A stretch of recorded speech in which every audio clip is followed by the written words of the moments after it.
Where he's lived, where he said he lived.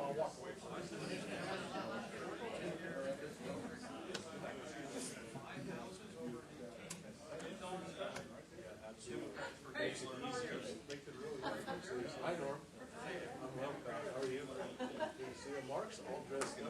What is this? You been to a funeral? What's going on? Yeah, it's, gotta try to bring it occasionally. I like to shock people every once in a while. Feel a little bit of grief. See? He's got the same thing. Same deal. Listen, they're not flowers. No, they're not flowers. I don't think it's No, I'm buying him a shirt. I'm buying him a shirt. generals usually don't have that. But see, generals should be confident enough to pull flowers off. They're heaven generals. Do whatever you want. That's true. Whatever generals That's right. Drop it. You're a general. It's like, hey, I'm a general. I'm wearing this shirt. Boom, I'm out. That's all you gotta say, and everybody will be like, "Oh, yes, sir. That's a great shirt. I'm going to buy one right now." See, me, I was just a major. You don't say major pain in the ass. I've heard that joke too many times. Major pain. That was coming right up. Air Force, right? Yeah. Yeah. Army, Air Force. Navy. No. Oh, excuse me. Navy. Yes, I'm Well, sorry. hang on a second. Don't fight. Yeah, we got a joint force right here. Well, you know, Who else? I am the one that can read and write in the room, so that's good. Yeah, but I can find myself. You know what they Find say where to about go, us? yeah. Say about us Air Force guys, we couldn't fight war without PowerPoint and air conditioning. Two crucial factors to us fighting war. And cable TV. PowerPoint and air conditioning. And cable TV, which we're raising by 5%. I'm reading today I voted no on that, too. in the Gazette about reserving some space for stormwater Yeah. line in the yeah. Oh. So we don't worry about stormwater. My knuckles will work.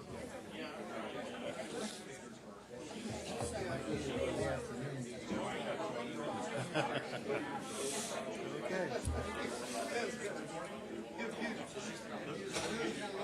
Maybe a little bit of heads up.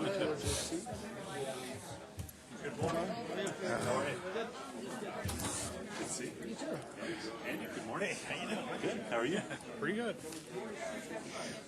Make sure this is on silent. There we go. Away from the mic. Sally's here. Who's the guy that Turner's talking with? Tan shirt?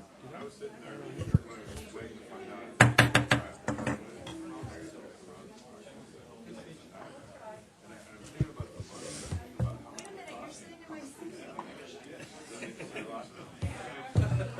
I like to Good. sit Way by sit down. Tyler. You want me to scoot over? I do. Oh, that's, how do we get, You guys there's all usually two. need to scoot Or one. else, or else. I'm the only woman up here. I should get a little bit of, babying.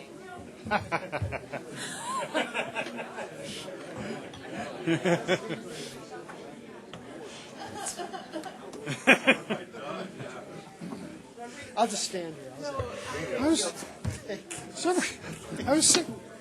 I was thinking we. I thought we had a little more space than usual.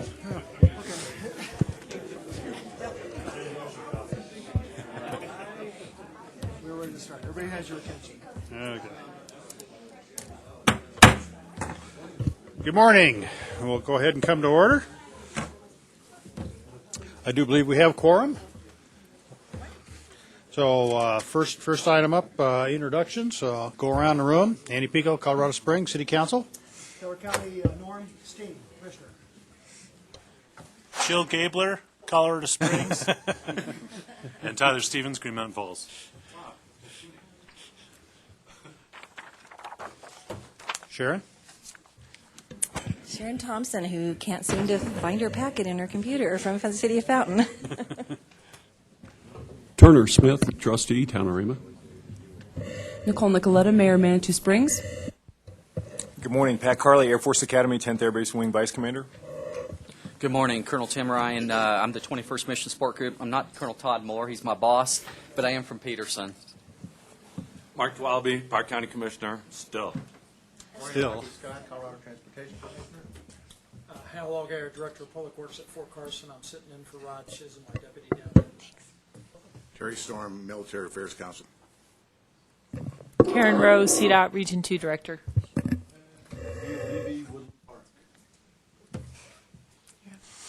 Rick Sonnenberg, Acting Executive Director, PPACG. Peggy Littleton, El Paso County Commissioner. Mark Waller, El Paso County Commissioner. Mayor? Mayor Gabriel Ortega, City Fountain. And I'd like to recognize Representative Pete Lee in the audience, who's on our agenda later on. And Commissioner? And County Commissioner Stan Vandorf. I think that's what you needed, right? Yes, sir. Okay, first item up is the agenda. Approve the agenda. Any changes? Seeing none, entertain a motion. To approve the agenda. All in favor? Aye. All right. Have public comments for topics not on the current agenda? Come on up.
Deborah Stout-Meininger. Is this on? This is on. Deborah Stout-Meininger, community advocate, citizen scientist. I was so happy that I was able to make that meeting on June 29th for that impromptu, would the river look like an impromptu PPACG meeting called by the county. And it was very interesting how few people in the community that I knew were aware of the meeting. There was not very many public people there, which is kind of sad, but I'm glad that I was able to make it.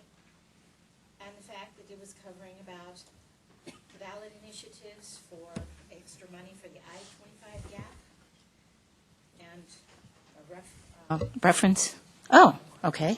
Blue is on. Thank you. Deborah Stout-Meininger, community advocate, citizen scientist.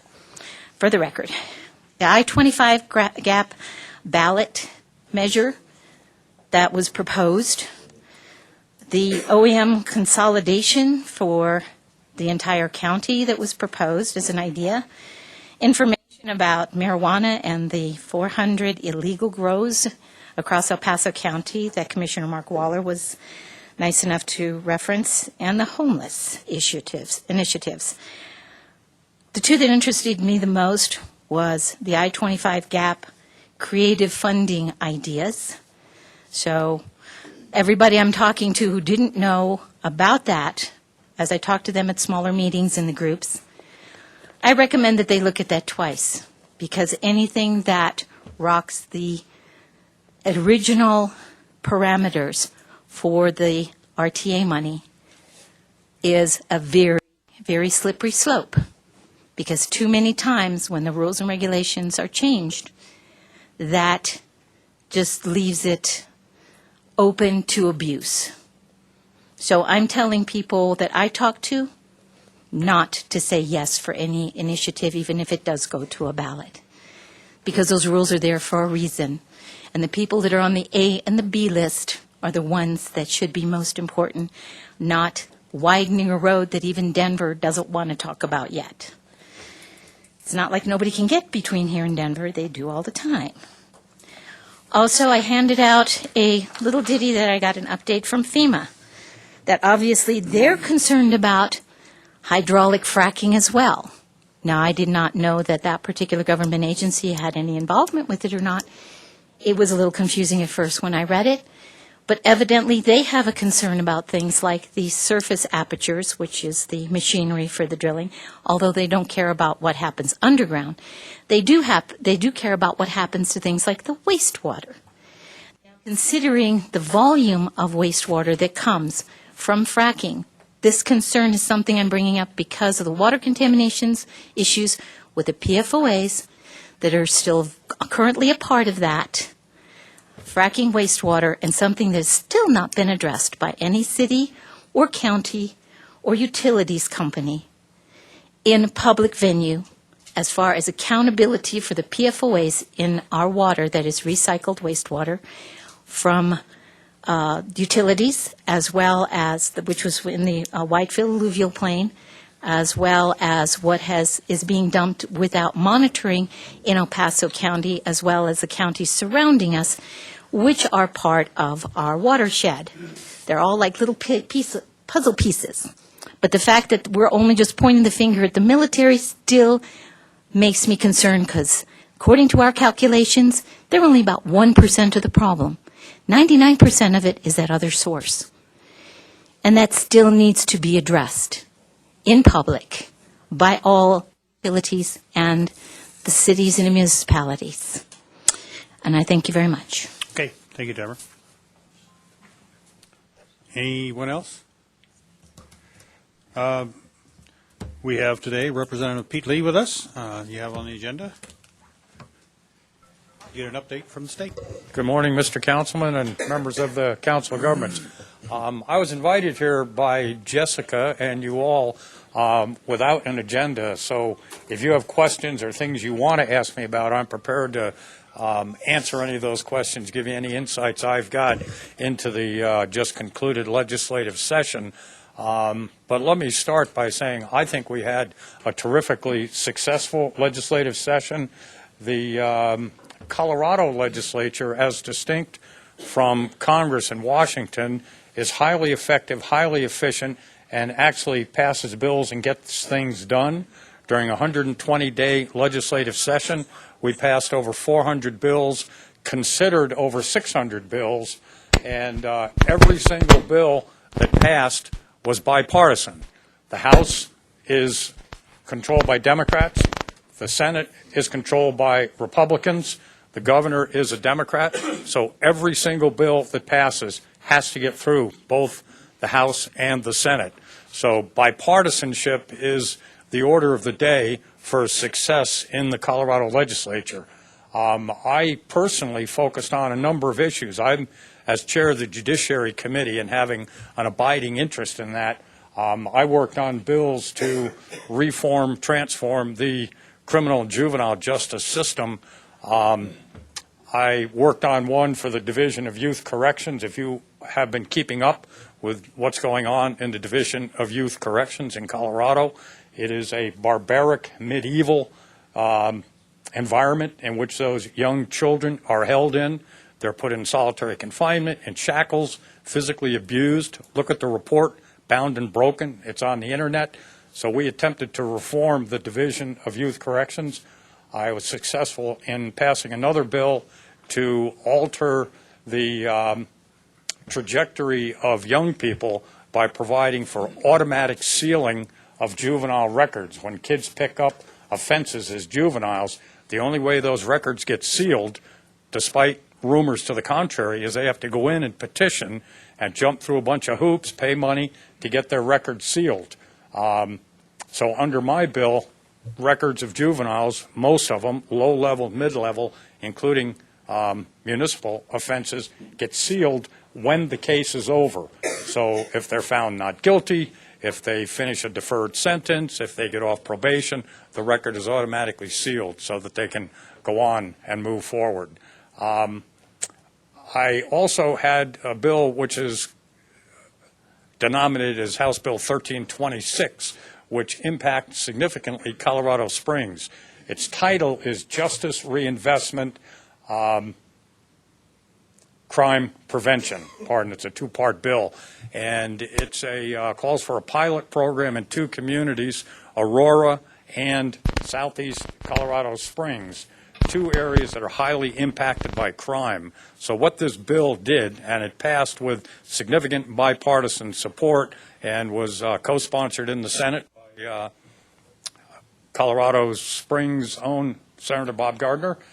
It provides that we save money in the criminal justice system by taking money out of the Department of Corrections for people who make technical violations of parole, people who are on parole who commit a violation, not a crime, a technical violation, bad drug test, misappointments. Instead of going back to the Department of Corrections for 6 months at $100 a day, they go back for 3 months. So that savings, by only sending people back for technical violations for 3 months, saves $5 million. It's astounding at $100 a day. Most of the population driving the Department of Corrections, and former Representative Waller knows this, are technical violations of parole. So we changed that. That money, half of it goes to Colorado Springs, half of it goes to North Aurora. So what do we do with it? We've had 2 town meetings, met with the county commissioners, so they are familiar with it. It's called crime prevention. That money goes to those local communities, local citizens groups get together and decide by analyzing their community what's causing crime in southeast Colorado Springs. We know what causes crime. It's lack of jobs, it's lack of education, it's drug addiction, it's people that are impacted by trauma, it's kids dropping out of school. So if the people in Colorado Springs, southeast part of town, business leaders, citizens, nonprofits, community leaders get together and they decide, well, what's causing crime here is a lack of employment opportunities. We want to take some of that money and provide grants to small businesses to hire employees or to expand their businesses. They design the programs. They figure out how they want to do it. If the person comes to them and says, well, I'd like to set up a hairstylist shop and it'll cost me $2,500. I can tell you Chase Bank is not interested in that loan, but this program is interested in making low-interest loans to small, high-risk business people to start businesses. The other thing they can do with it, other than economic development, is impact schools. If they find kids are dropping out of schools and they want to set up programs to keep kids in school, then they can do that. Totally designed by the community. We didn't put a lot of guardrails around justice reinvestment at the legislative level because we wanted to empower the local communities. We had a community meeting 2 weeks ago at Silver Key on South Murray, attended by 76 people, and the momentum is building. So if you have questions about that or members of your community have questions about that, give me a call and I'll give you the contact information. I know Stan's been to a couple of these meetings and seen what's going on with it. But a very exciting initiative for southeast Colorado Springs. I could keep going and talking about other bills, but I think what I want to do is morph into one area, and that's transportation. Before you get there, I Sure. had a question, and I appreciate all you've done on making our community safer while being smarter on crime. For far too long, Republican prosecutor, I've touted the need to take a smart approach to crime instead of just being tough on crime. Locking people up and throwing away the key certainly isn't the answer. And I think one of the things that we worked on together was trying to close down some prisons in the state of Colorado. And we were successful to a degree because the crime rate had been dropping fairly precipitously. In fact, we had opened a wing of CSP2, or that's the Colorado State Supermax prison. But my understanding, Representative, is that they're going to open that back up. Do you have any insight on that? Do you know anything about the reopening of CSP2 and why that's happening? Certainly. Actually, the Joint Budget Committee received a proposal from the Department of Corrections not to reopen CSP2, but to spend some money to retrofit it for the possible consideration of maybe reopening it, and that's 3 qualifiers, okay? There are other options that are available. The Joint Budget Committee turned down that request for $1 million. Specifically, what they wanted to do was to create outside yards, because under federal court rulings, if you're going to keep people in cells, they have to have access to air and sky or something. So they have to build outside yards. So that's what the proposal was, to modify it to enable them to have that. But you're right, we've closed a couple prisons. We've closed private prisons. There are private prisons that are potentially available if the private company decides they would be interested in a contract to reopen them. Here's the skinny on what's going on. After several years of the Department of Corrections population going down, we've done a number of things, and the budget was dropping from, I think, a high of about 23,000 people down to 19,000 something. That has just turned up last year, and right now, as of yesterday, there were 20,110 people in the Department of Corrections. They are full. They have a 2% vacancy capacity goal. They are a 1% vacancy capacity. You can't have 21,000 beds and 21,000 prisoners. It's a lot more nuanced. You have to have high security, low security, medium security. You have to have, room for people coming in and going out. So it's not a static number. So the Department of Corrections, so the other part of that is, though the Department of Corrections is full, Community Corrections has 400 beds. Department of Corrections costs $105 a day to keep a person in the Department of Corrections.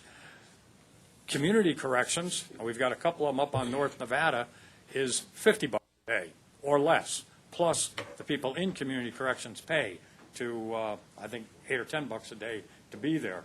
So we have empty beds in the Department of Community Corrections. We are full in the Department of Corrections.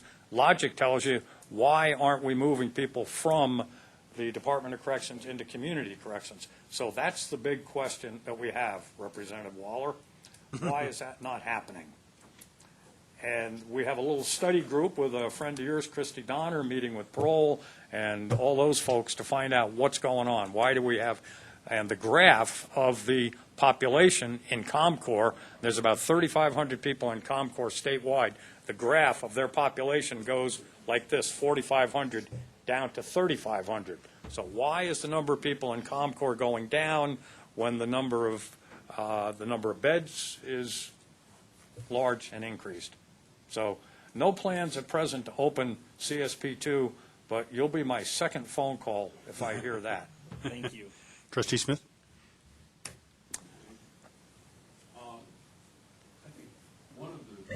One of the problems that most concerns me is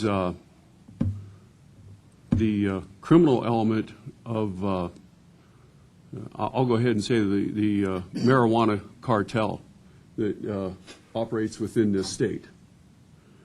And I think legislation needs to be written that doesn't deal with people that are growing 20 plants over the backyard fence. I, for one, don't care about them, whether they're legal or they're illegal. I don't care if people are smoking dope on their front porch or their back porch. I don't care about them. I care about the violent element in our society that seemingly operates with little regard for life, and we're not able to move against them very well. I think we need more officers and better legislation. And I think it's going to take us 10 years if we can put together a strong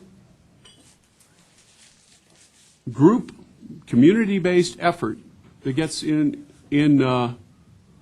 behind this effort. But it needs leadership at the legislative level and also at every level of law enforcement. Was there a question in there? Well, I'm asking, is there something that can be done to write better legislation to go after these cartel operatives within the state of Colorado, because they you know, I don't know why our officers have to hold this dope. Why can't, you know, we have good scientists. Why can't they measure that dope, find out that it contains this many nanograms per ounce or per gram or whatever of THC, and then dispose of it? Okay? They come to trial and they say, we found this many pounds or ounces or whatever of pot at this address with this much, and this was the content, okay? And, you know, and burn the stuff. And we shouldn't have to pay storage cost on it. It should be a done deal. So what I'm hearing is that you're suggesting we need stronger legislation to empower local law enforcement to go after cartels. Absolutely. Okay. I think we have that legislation, but if you see a deficiency in the current legal scheme, let me know what it is. But there are laws that control growing and distribution and unlawful possession and organized crime aspects of marijuana. I think the laws are on the books, sir. I think what you're really talking about is enforcement. And I think, again, Representative Waller has looked into the issue of the amount of illegal grows. Those become an enforcement issue as opposed to a legislative illegality issue. I think that sort of thing is illegal, but then it becomes a matter of what resources are available at the state and local level to go after people who are engaged in illegal activities. And most of the law enforcement in the state of Colorado, drug enforcement stuff, is at the local level. And if you think that Chief Pete Carey should alter his priorities, or the city through the mayor should alter their priorities to increase enforcement, or the county commissioners should alter their priorities through Bill Elder and the sheriff to go after marijuana in the city and or county, then that's a priority that ought to be given to them. They'll talk to you about whether they have the resources to do it, and then that becomes a decision of the local community. But I think there is sufficient legislation on the books. If you think to the contrary, let you and I get together offline and see what sort of laws you think we ought to pass, because I'm all ears on that. I think we have a pretty good legislative scheme. I think it's an issue of enforcement and allocation and prioritization of enforcement of existing law. When you start talking to the DAs, what they'll tell you is that the state funds the defense and the counties fund the prosecutor. If that's a systemic issue. So the counties don't have a ton of money, and the state has more money. So when they go to court, plus the DA's faced with the question of, am I going to go after the child molesters and the murderers, or am I going to go after the marijuana? And what they'll tell you generally, what the DAs will tell you is that they'd rather go after the murderers and the child molesters and so forth, that they have such a stack of crime that the marijuana is low on their priorities. And then once it goes to court, if the prosecutions are rare, that you get a felony conviction on any kind of marijuana, so it's, they have to do some other sort of crime. If they're cartels and they're doing heinous crimes that you're talking about, then those crimes would rise to the higher level. But do you see what I'm saying? The financing by the state and the financing by the counties is a part of the problem. Running down peace officers, executing people. Those rise up to murder, so it goes way above the marijuana issue. Right, but Okay. But Let's to go back to your question of legislation, if they're required to hold that evidence to trial, then yes, Pete, I would like to get with you. Okay. Let's move on to transportation if we could.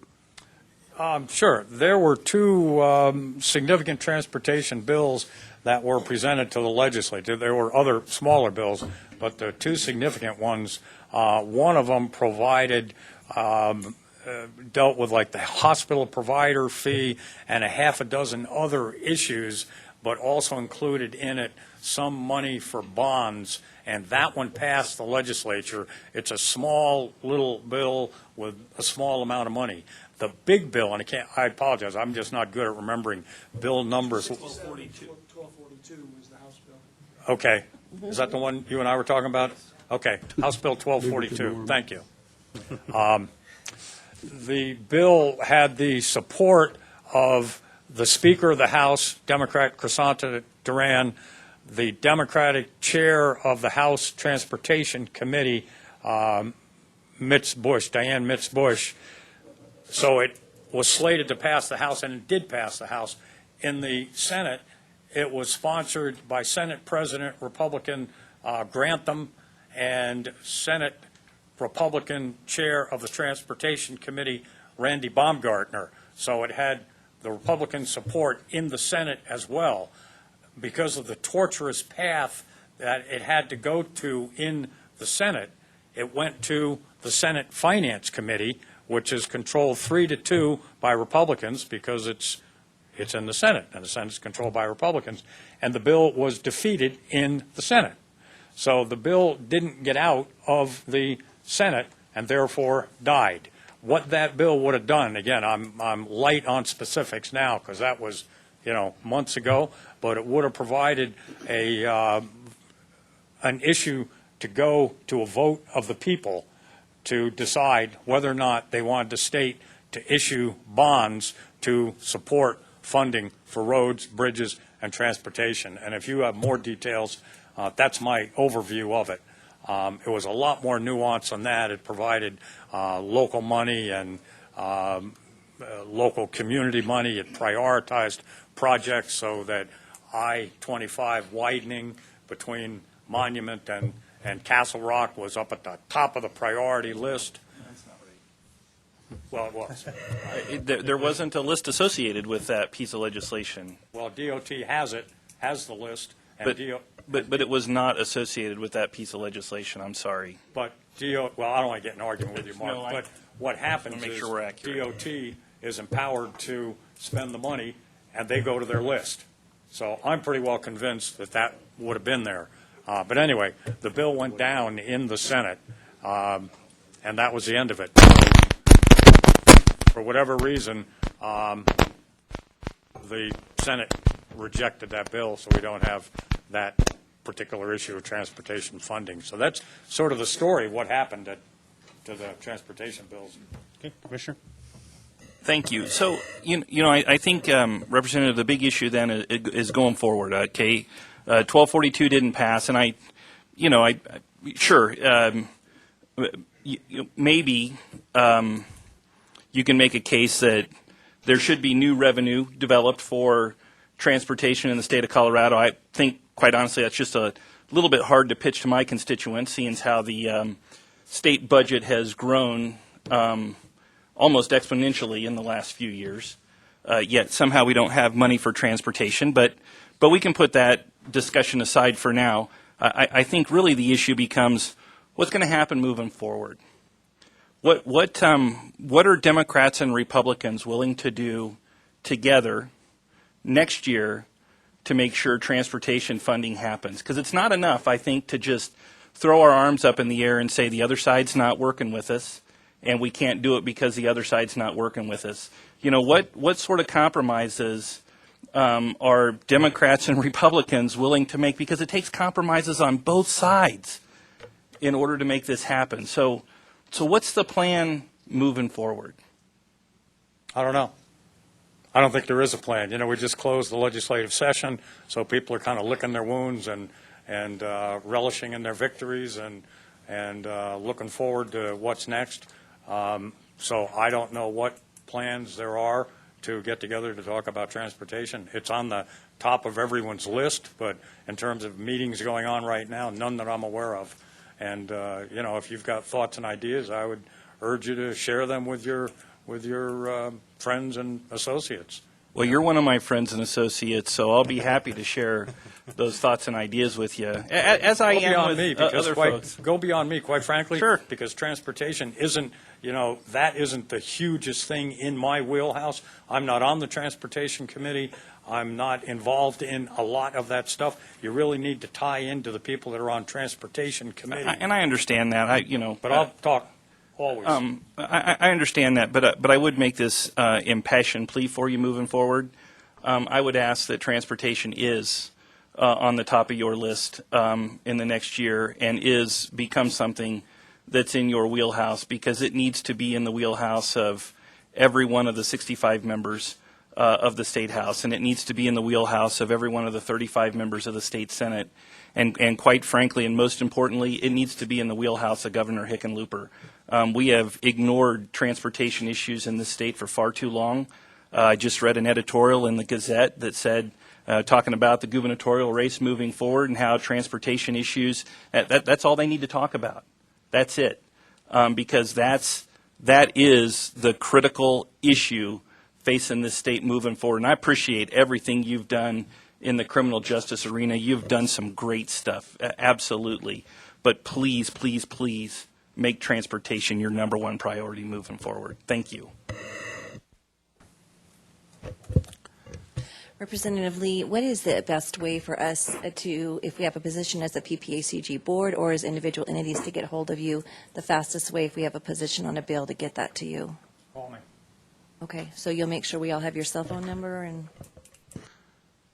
Yeah, I'm pretty easy to find. Look up Pete Lee, Colorado, and my cell phone is the number that's on that website. I'm really easy to find. Okay. So you prefer a phone call? Okay. Yeah. Okay. Yeah, Councilwoman Gaber. Representative Lee, as a representative of House District 18, I really just wanted to thank you for your very thoughtful and bipartisan representation of me and all the constituents of House District 18. You really are bipartisan, and I'm especially grateful for your work on restorative justice and economic gardening. So thank you. Keep up the good work, and I feel very well represented. Thanks, I appreciate that. And as Representative Waller knows, legislators work on areas within their area of expertise. My background is business and criminal defense. I went to the Wharton School of Finance. I think half of my bills, or a third of my bills in the legislature, are economic development bills. If I get into the area of human services or, Medicare and Medicaid, I'm really over my head. We have to vote on those things. We have to understand them. But those are very complex, nuanced processes.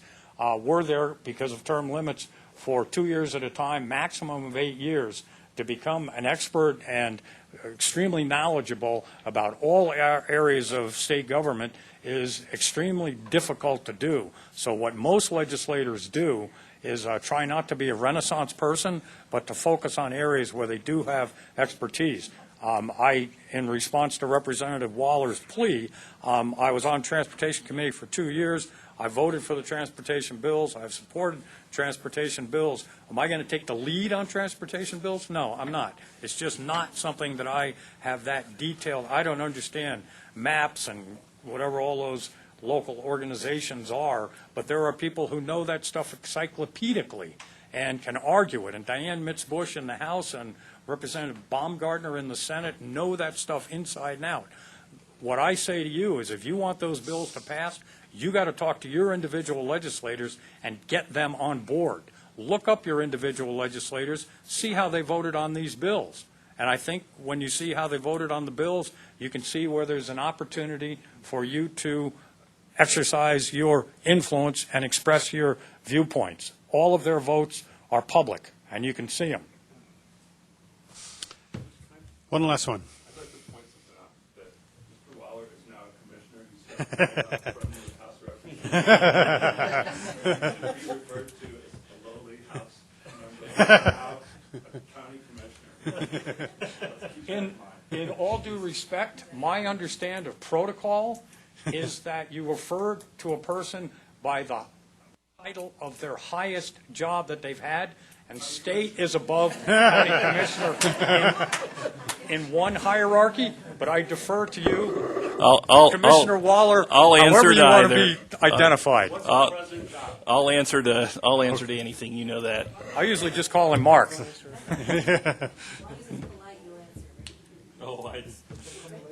That's right. Okay. Thank you, Representative Lee. My Appreciate pleasure. it. Thank you Very all. much. Call me. Contact me anytime. Next item up is the consent item. Items will be acted upon as a whole unless anything are called for discussion by a board member or citizen. Anyone calling anything off the consent? Seeing none, Move to approve. Consent items? Second. a motion and a second. All in favor? Aye. All right. Action items, TIP Policy Task Force recommendation, the NOPE policy.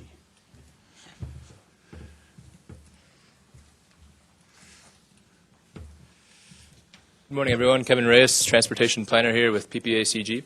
So today I'm going to be going over the TIP policy recommendation from the TIP Policy Task Force. Before I go over what that recommendation is, I just want to provide everyone with a little bit of background information and some context as to why we're presenting this today. So back in 2006, the PPACG Board of Directors adopted a policy, a TIP policy called the NOPE policy, which stands for Not One Penny Extra. And basically what this policy said was that PPACG does not provide any additional funding to projects that have cost overruns. So if a project sponsor has a cost overrun, they're responsible for paying for that with local funds. The policy also says that project sponsors are responsible for completing the full scope of work for a project. So since having this policy in place, we've got a lot of feedback from our TAC and from our project sponsors that this policy has limited the flexibility for them to get projects done, and it's created a lot of problems for them in the process of getting projects done. So back in October and November of last year, we had a lot of discussion between the TAC and the CAC about potentially replacing the NOTE policy. And in December, I came to the Board of Directors with two conflicting recommendations from the TAC and the CAC. The TAC recommended that we eliminate the NOPE policy and adopt CDOT's cash management advanced construction policy, which basically allows us to borrow money from future years. And they also recommended that we allow project sponsors to rescope a project in order to keep it fiscally constrained. The CAC and PPACG staff both recommended that we keep the existing NOTE policy. So when we had these two conflicting recommendations to the board voted to table the item and refer it back to staff for further discussion. And so after that meeting, the following TAC meeting, we decided to establish a TIP policy task force to try to hit this issue head on and try to come up with a consensus amongst both the committees to bring back to the board. So we met for several months. We started meeting in January, and I think we ended in April. We met once a month, and we came up with five things that we wanted to try to accomplish. Let me see here. Yeah, so let's see here. Is that the right one? Oh, is it? Okay. Oh, yeah, here we go. Okay. So, yeah, we met for a few months, and these are the 5 things that we decided as a group that we wanted to try to accomplish. So we said we want to minimize and manage cost overruns. We want to ensure an efficient and timely use of federal funds. We want to provide flexibility for the use of federal funds within the laws allowable. We want to make the TIP funding process easier for PPACG and local entities, and we want to meet federal and state requirements. So with those in mind, I think we have been able to come up with a policy that meets all those, and thankfully we've been able to get a consensus from both the TAC and the CAC on the policy. So I will go ahead and read through this policy and break it down for everyone real quick here. So the policy that we're recommending comes in several parts. So the first part says that the TIP Policy Task Force recommends using a 4-year TIP with a call for projects that will be done every 2 years.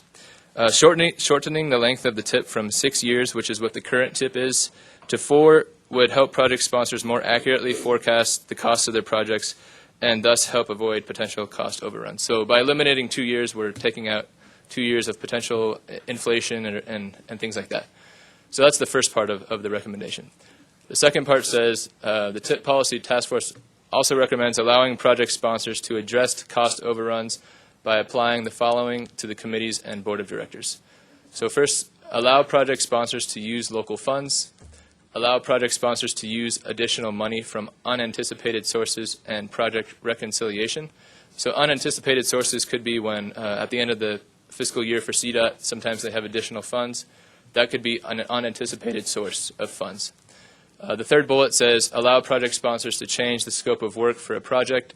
And here we have changing the scope of work cannot entail changing the inherent functionality / utility of a project. So, for example, if you're building a $20 million interchange and you have $1 million set aside for landscaping and you have a project cost overrun, you can use that $1 million to pay for that cost overrun, and you're not changing the inherent functionality of that project. Now, we left this statement slightly open-ended because it's going to really be taken on a case-by-case basis. And, of course, anytime these types of changes occur, it's going to be taken through all the committees and the board. So we did leave that a little bit open-ended on that one. And then the last part says, allow project sponsors to cancel one of their own funded projects and use those funds for cost overruns on a different one of their own funded projects, with remaining funds returned to the regional pool. And if a project is canceled, it cannot go on to the waiting list, which brings me to the last part of this policy, which we're recommending creating a waiting list. And so the way the waiting list works is when we score all the projects, we put all the projects in the waiting list based on their original score in that order. And if additional funds do occur from, as I mentioned above, then we would go to the first project in that waiting list and ask that project if they want those funds, and if they do, we would put that project into the TIP. So if a project is on the waiting list and it's a $10 million project, and we find that we have an additional $1 million of federal funds available, we would ask that project sponsor, hey, we have $1 million here, do you want this money? And if they accept it, then we put that project in the TIP, and they're responsible for the remaining $9 million local match. If they don't accept it, they say we don't have the local match, then we would just go down to the next project in the list and just continue down until a project accepts the money. And so, yeah, so that's the waiting list. And so, as I mentioned here, we're going to allow project sponsors to cancel their own projects and use those remaining funds, and we return the funds to the regional pool. And we're going to do that on a quarterly basis. So that's really everything with this policy. Comes in quite a few parts here, but I'll take any questions you have on that. Commissioner Littleton? Thank you. So what kind of assurance is there that there's going to be oversight on this, that there's not going to be project creep intentionally because they know that extra funds are available? Yeah, so I guess the first thing to kind of check on that is that we have to take any of these changes through our committees. So that would be one of the first things, is the board would have to approve any of these types of changes. And then I guess secondly, a lot of it comes down to project sponsors holding each other accountable. I know in the past this was a bit of a problem, but this was, I think, 11 years ago. So we're willing to try to make it a little bit more flexible and kind of see how it works. But we can always go back to the note policy if we need to. Commissioner? Yes, this is Commissioner Stan Vanderwerf. And by the way, just being sensitive to Council Member Avila, everybody should introduce themselves when they first start speaking. You are welcome. Actually, I appreciate Commissioner Littleton's comment. I have a kind of a slightly different twist to it. It's something that I experienced and lived when I was active duty in the Air Force, and that is when you add flexibility to scope, you do have to be very sensitive to the other side of that, the scope growth, the scope increase, which actually turns out to be one of the primary drivers for cost overruns in Department of Defense weapons programs. So on the other side, if it is having some flexibility to move budget, say, from landscaping to finishing the road on the overpass, where the core, of course, is the road, I think that's a reasonable sense of flexibility. And to the extent that there's a program that goes to an underrun, and then that can be returned back to a general fund to maybe deal with a cost overrun on another project, that's a reasonable sense of flexibility. My concern comes to this other point about scope growth. And I am very sensitive to that. watched how that caused all kinds of problems in other public agencies. So whether we have a robust system to deal with that today or not, or with this new amendment, I think that's an important thing to make sure that we cover. Well, one thing I'll point out is that mostly when we're talking about changing scope here, it's de-scoping in order to fit within a budget. So it's not really growth. And I thank you, Councilmember Pico. If this is an amendment with reference to de-scoping, then I am very comfortable with what we're talking about. Yeah, I think that's the context of it. It goes out. Trustee? Trustee Tyler Stevens, I think that this is in the right direction, and I think that adding flexibility to this is very helpful. However, as we've touched on, this grew up in an era when there was significant project, or I shouldn't say necessarily project scope, but the budget growth. And so we were seeing projects come in your $10 million example, coming in and getting scored at a $5 million level, getting funded and getting committed. Then all of a sudden, we were committed to that whole $10 million because that project was there. So what I don't see in this version is a restriction to keep that project constrained so that other projects further down the list can actually get funded. And my concern is if you have that opening, then you don't necessarily make sure that that project budget then takes other projects out of line, so that we're making sure that the project list is concise and well formulated, and the formulas are held to that, so that you're not jumping projects, if you will. Mm-hmm. Are you referring to the waiting list, or are you just referring to the projects in the TIP? For projects in the TIP. Oh, okay, okay. Because if you have one that was scored at $5 million and the scope is still the same, but all of a sudden it's grown to $10 million, we are then required to fund that full $10 million. And what I see here does not say we will not participate in that growth of the budget.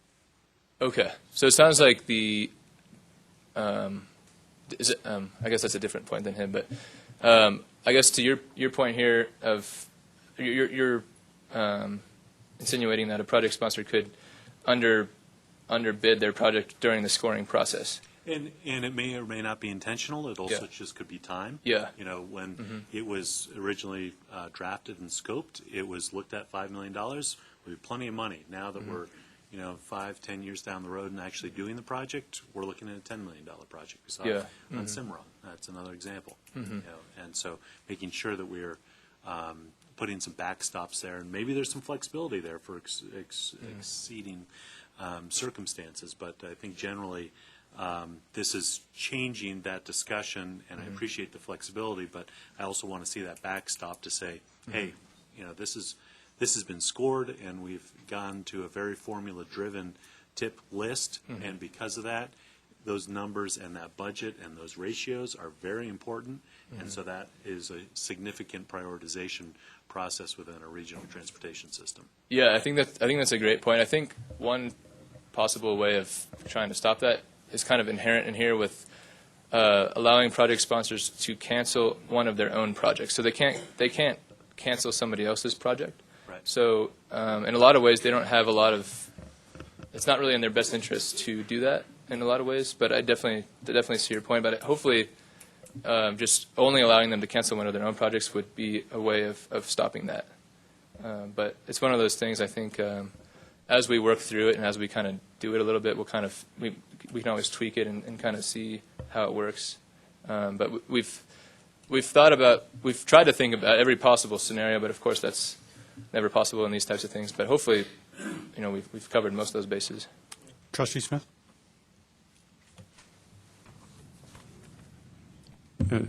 Trustee from Town of Rama. Trustee Stevens pretty much covered all this, but when you take that off of a 6-year tip and bring it back to a 4-year tip, I share the same concerns that something that was scheduled just won't get done. You've got all these projects lined out, and then something's going to get dropped, and and you said something about, well, you can take it off of one of your own projects. Well, if you're as small as we are out there in Rama, we only have one project. Okay? So if you want to come out and take one of our projects off, you're not going to be very popular. Yeah, I think that's also a great point, but the idea of allowing any additional funds to apply to other projects, we were trying to kind of get at that by, knowing that some project sponsors only have one project in the tip. If at the end of the quarter, after all the bigger project sponsors cancel their projects or we find additional funds, we would try and certainly get those to the smaller projects in the tip. So we tried to address that in what we have up here. Commissioner Steen up from Keller County. The no policy is very black and white. The answer is no.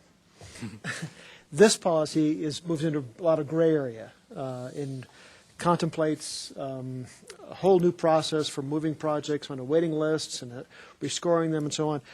And many of these projects, as you know, are collaborative. They may not have a single vested project sponsor. We are a council of governments, and many of us agree on how to rank projects collaboratively. Mm-hmm. How would this policy rank projects that are joint projects? How would that conversation flow? Who address that conversation? And then secondly, money is not from a single source. You can have lots of sources, and money can't be used from faster safety, for example, which is very narrowly purposed, into a purpose for which it's not permitted. So how do you address those two gray areas under this new policy? So your first question, I'm sorry, I don't understand. Collaborative projects. How do you agree on whether to eliminate a collaboratively developed and sponsored project? There isn't a single sponsor behind that. What's the process among the member governments to whether to eliminate one project over another? Oh, so you're talking about like state projects? You're well, talking? Something that's intergovernmental.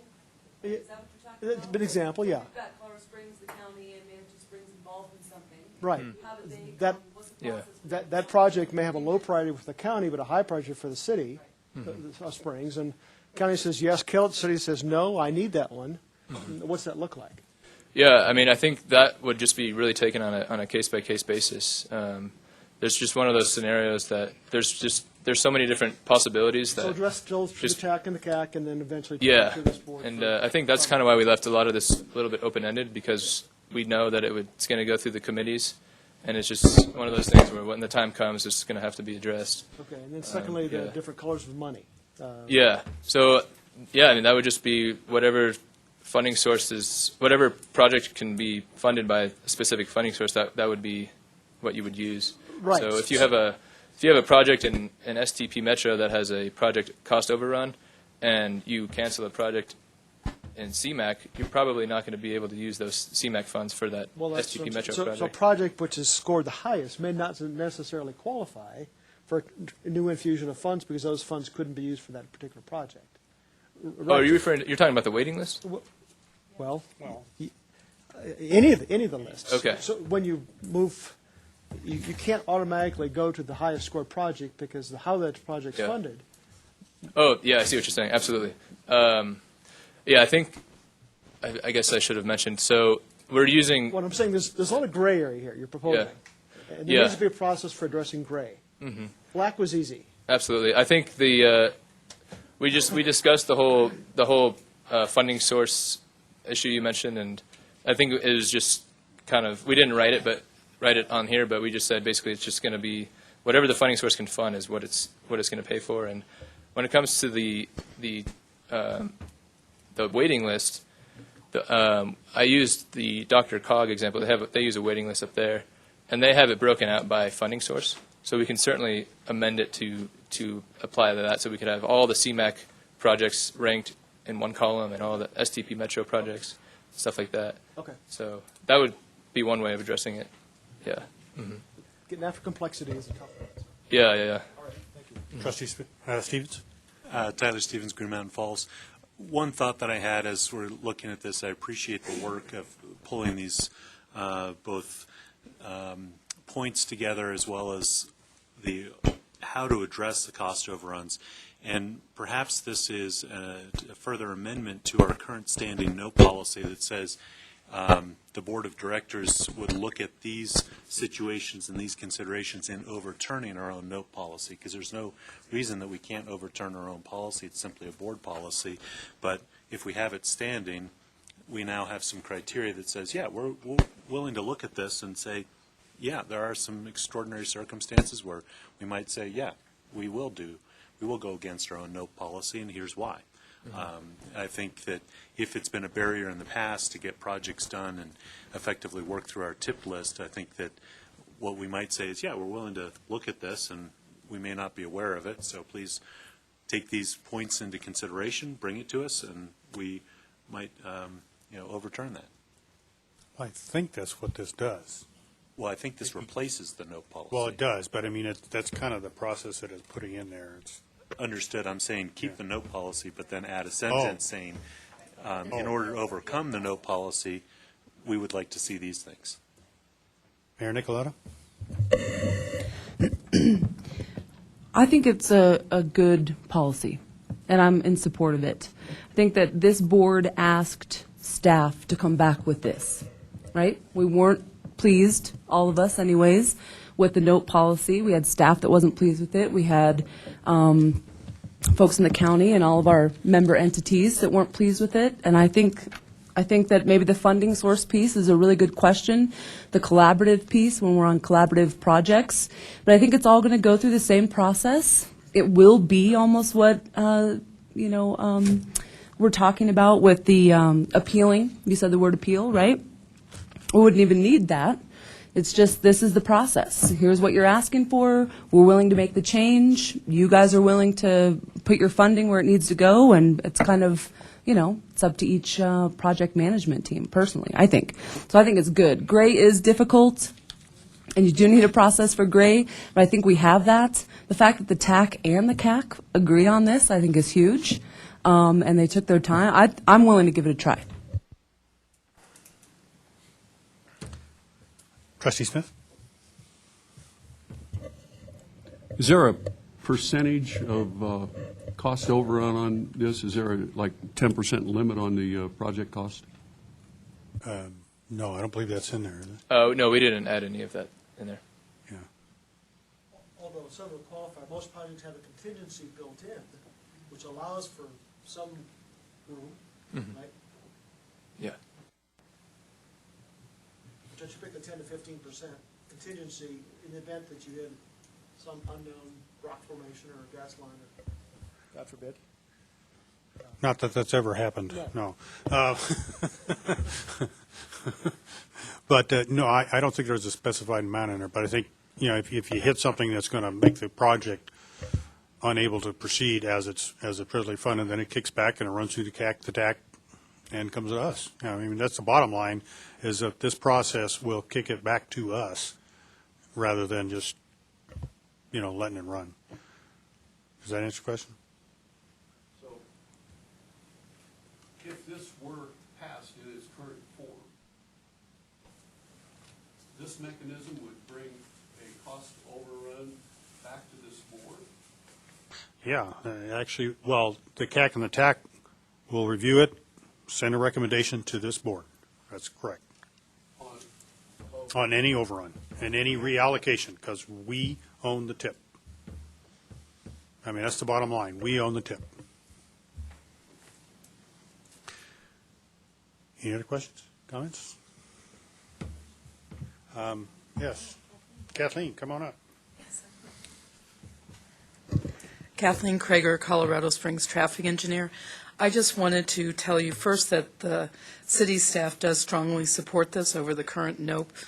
There are changes in the economy that sometimes we just need to adjust as quickly as possible.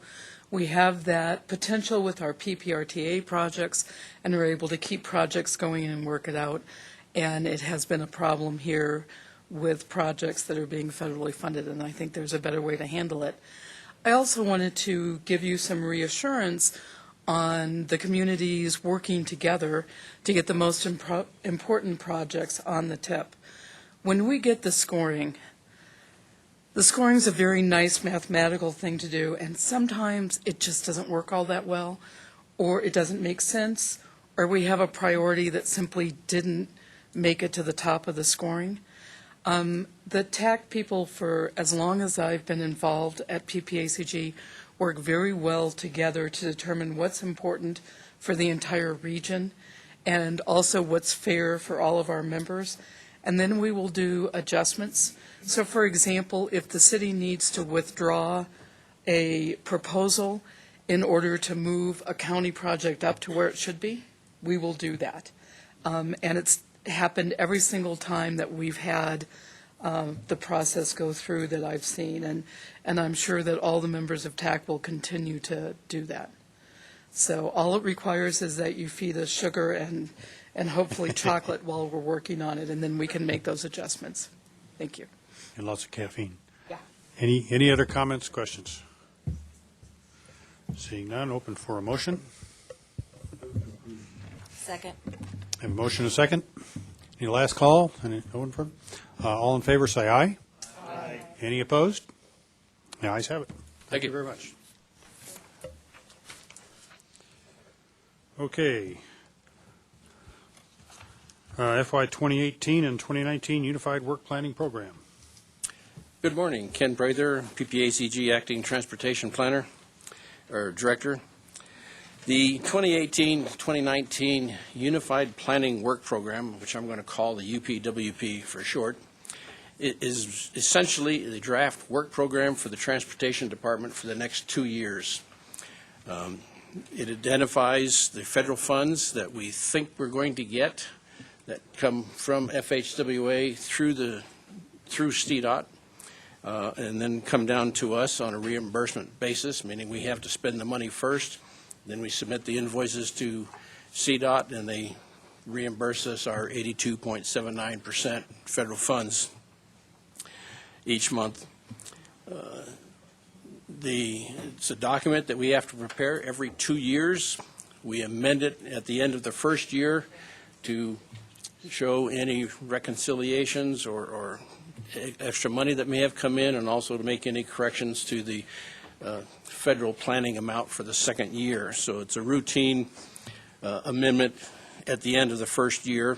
If there are other amendments needed throughout any of the time period, they can be amended as well.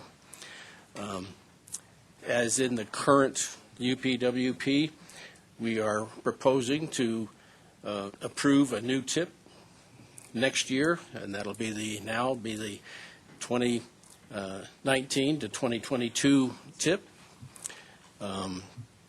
We will be approving a new long-range transportation plan, the 2045 long-range plan, in September, October of 2019.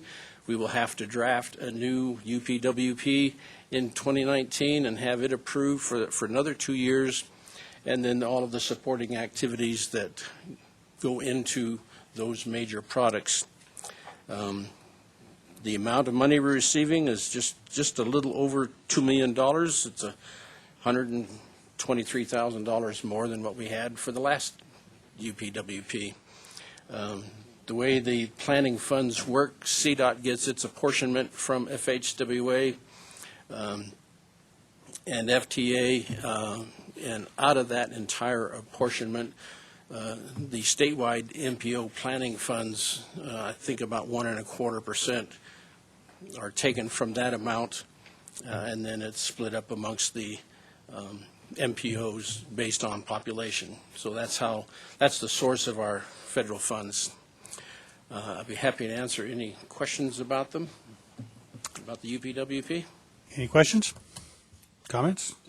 Comment, Chair. I made a comment during our work session last Friday, is that even though the UPWP is titled Colorado Springs MPO, it engages 16 member governments. We all are in this together, and the term Colorado Springs is used loosely as an area description, not as a metropolitan incorporated city description, I think, in throughout the plan. So, and as you pointed out, the plan itself does call itself the Pikes Peak Regional UPWP. Yes, yeah. So just to reiterate, there are 3 counties here and many cities, and we're all working together, not simply helping one city do their plan. And that does remind me of another point. In the UPWP, we are required by law to include all transportation and air quality related planning that is conducted by local entities or CDOT.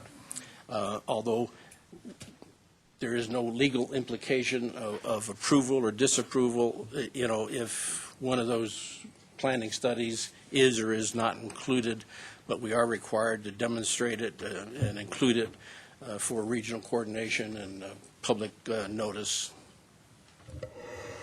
Trustee Smith?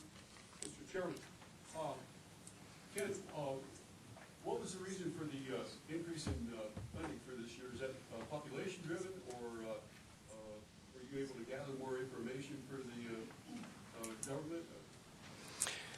It is population driven primarily.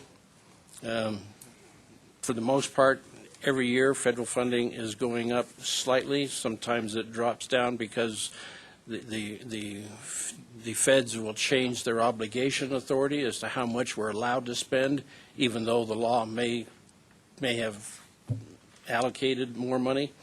So it fluctuates slightly, and that's one of the reasons that we have at the end of the first year, we will do an amendment, because at the first year, maybe the obligation authority was reduced. At the end of the year, the feds increase it to allow all of that money to be released and spent. And so all of a sudden, we've got some carryover from the first year into the second year. But it's basically population driven, and our population is going up. Is there more transit operating than there was 2 years ago? Yes, there is.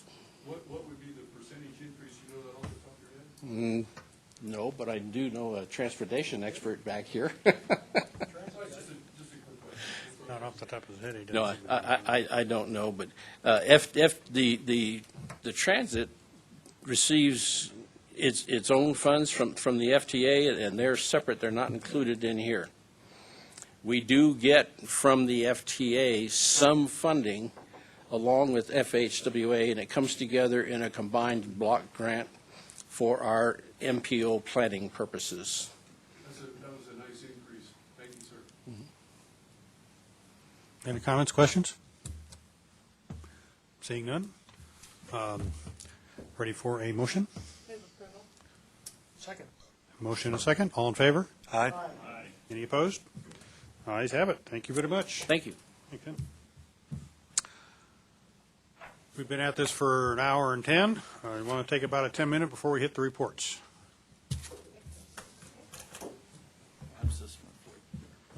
Absolutely.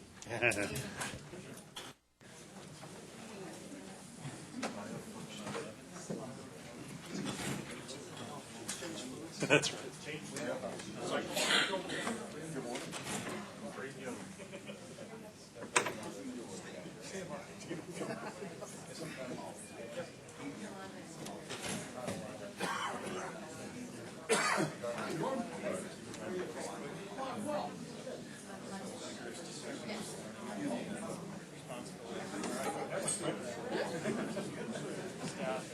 Hey, how you doing? I'm doing well. You too. Wow. Yeah. So, any more work?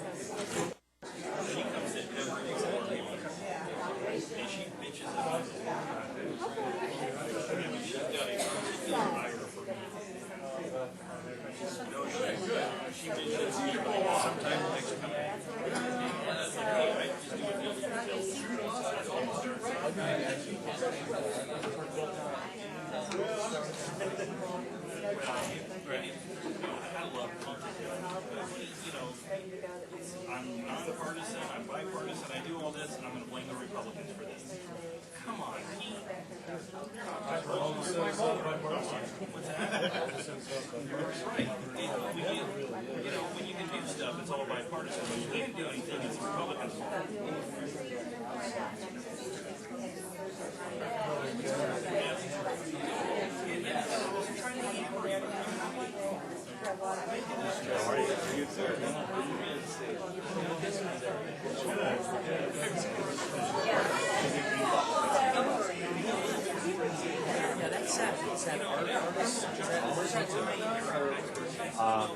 There's some guy that kind of has to try He's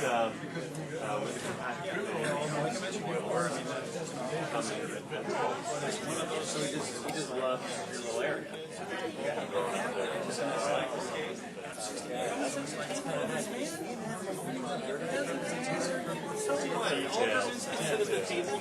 Yeah, why don't you? To be fair, I mean, when I was an organizer, somebody else comes to the very easy to walk into the lines. What are you doing here? I was an alternate. I just walked in like a boss and sat down. And Neil's like, "What are you doing here?" And I'm like, "Come on, pal. You want to take it outside?" I don't care about that. He's like, "You're commissioner now." Well, that's what he knows me as. Come on. Yeah. That's right. Hey, he's a good guy. So here he is. That's how I operate. You know, we got to charge. That's right. Can't choose fights. That's right. Yeah. Exactly. That's true. So that guy had this kind of nice Hi, Mark. How are you, buddy? Good to see you. Give me that. Oh, yeah. That's damn good. Well, look at the pay.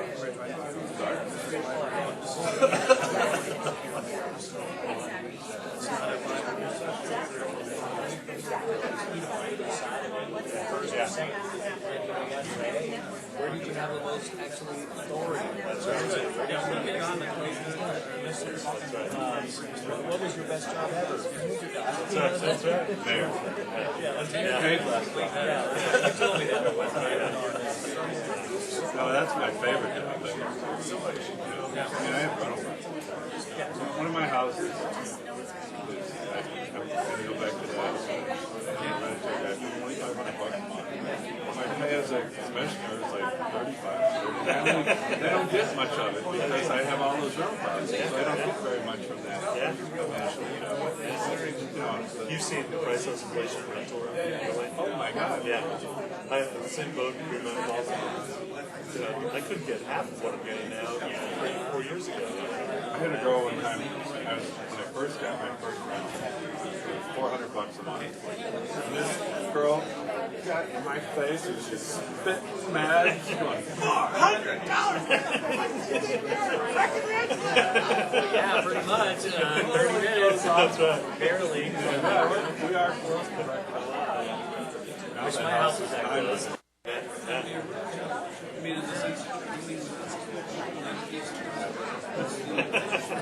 You gotta be a ruthless landlord. Right. Yeah. There's another renter right behind you. People go, blah, blah, blah, and I go, hey, I'm an old man. I'm getting ready for my retirement. I'm going to get You as can much either sign money as here I or can the get person that. behind you or the person behind me. I don't care if you sign it or not. Right? That's right. He's a land baron up there. How many properties do you have up there? I've got 6, and the one that I sold the bank on it.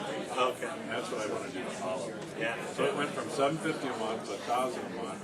No insurance. No, I don't have to pay the taxes. I don't have to pay any of the repairs on it anymore. And I get that for 30 years. I'm like, Wait a minute. I think this is a way better deal. I like it. Yeah, that's a good idea. Starting to think about staying for next year. Yeah, well, when I saw you here, I heard your voice, well, Commissioner Mark's here, and like, oh man, I got to dust off the work already. You know, so it seems like maybe August when I start getting jumped for it. Not quite yet. Yeah. You know, Starting to think about it. I still remember, when was it, 4 or 5 years ago, the skiing on July 4th. It's like, you know, and we went out there with my daughter, and it's like, okay, we're just doing this for bragging rights, really. I mean, and maybe we'll get a couple. The snow was pretty darn good for really good. Usually it's like just slurping. It was like, wow. We went out there. We went there for my 60th. I took 3 kids some of them are like, 2 of them are like in their 30s. I was the only one that tried to ski with the kids. And they all kicked my ass. I taught all of them pretty much to ski. And there was some point, like Gracie's 11, and I was following Liam, who's 13, trying to keep up with him. I can't keep up with him. And then I made a slowdown turn at the top of an icy bump on an A basis. And she goes, and shoots past me and launches off the bump, you know? And made this sound as she went by the 11-year-old. I'm like, really? What happened to me? Where did it all go? Someone related to me once that there's a small window where skiing is actually a family thing. Because, you know, when my kids were tiny, they were like here, and oh, my back, oh, I hate it. 1 year. Tears and You're everything. even. And then they're even. Bam! That's right. My kids are going to have me. I'm just kidding. Mr. Literal. My ski's gone down and their ski's gone up. Trouble. Now it's more just a social. What are you guys talking about? Skiing. Kids kicking our butts. Kids Kids are crazy. Scared the hell out of me. For me, it's just a social thing. It's like, okay, you get up there and do some runs. It's too expensive for that. When the I pass, stress out about the money. just takes like 3 or 4 days to pay a whole pass. How is our economy going to stay going if you don't come up and ski once in a while? I know. You gotta invest Ski, in I don't gamble. Southern County. No, I just I go don't camping. gamble. Although skiing is kind of gamble. Running, I do all the fun Every year things. my wife's like, oh, we should do something. But I would pay to play. I'd pay for the incline, the shade all that. My oldest daughter is just Okay. I'm gonna run the back. know that the task is good at wrestling as well. I like the way you're looking cautious. And that's how I ended up here, because I came from New Hampshire, I ski patrolling and such, and I ski with a small liberal arts college within 2 hours of skiing. It's not that hard. So I ended up at CC. And that was my criteria. So I was like, okay. So that daughter's like skiing too. Where they say best 4 or 5 or 6 years of your life. Oh, and I get it. Good to see.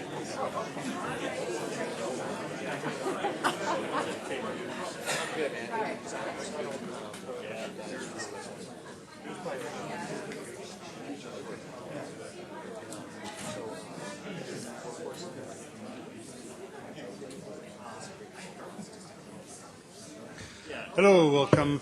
Those two, I think we're part of this report. Hello, we'll go ahead and come back.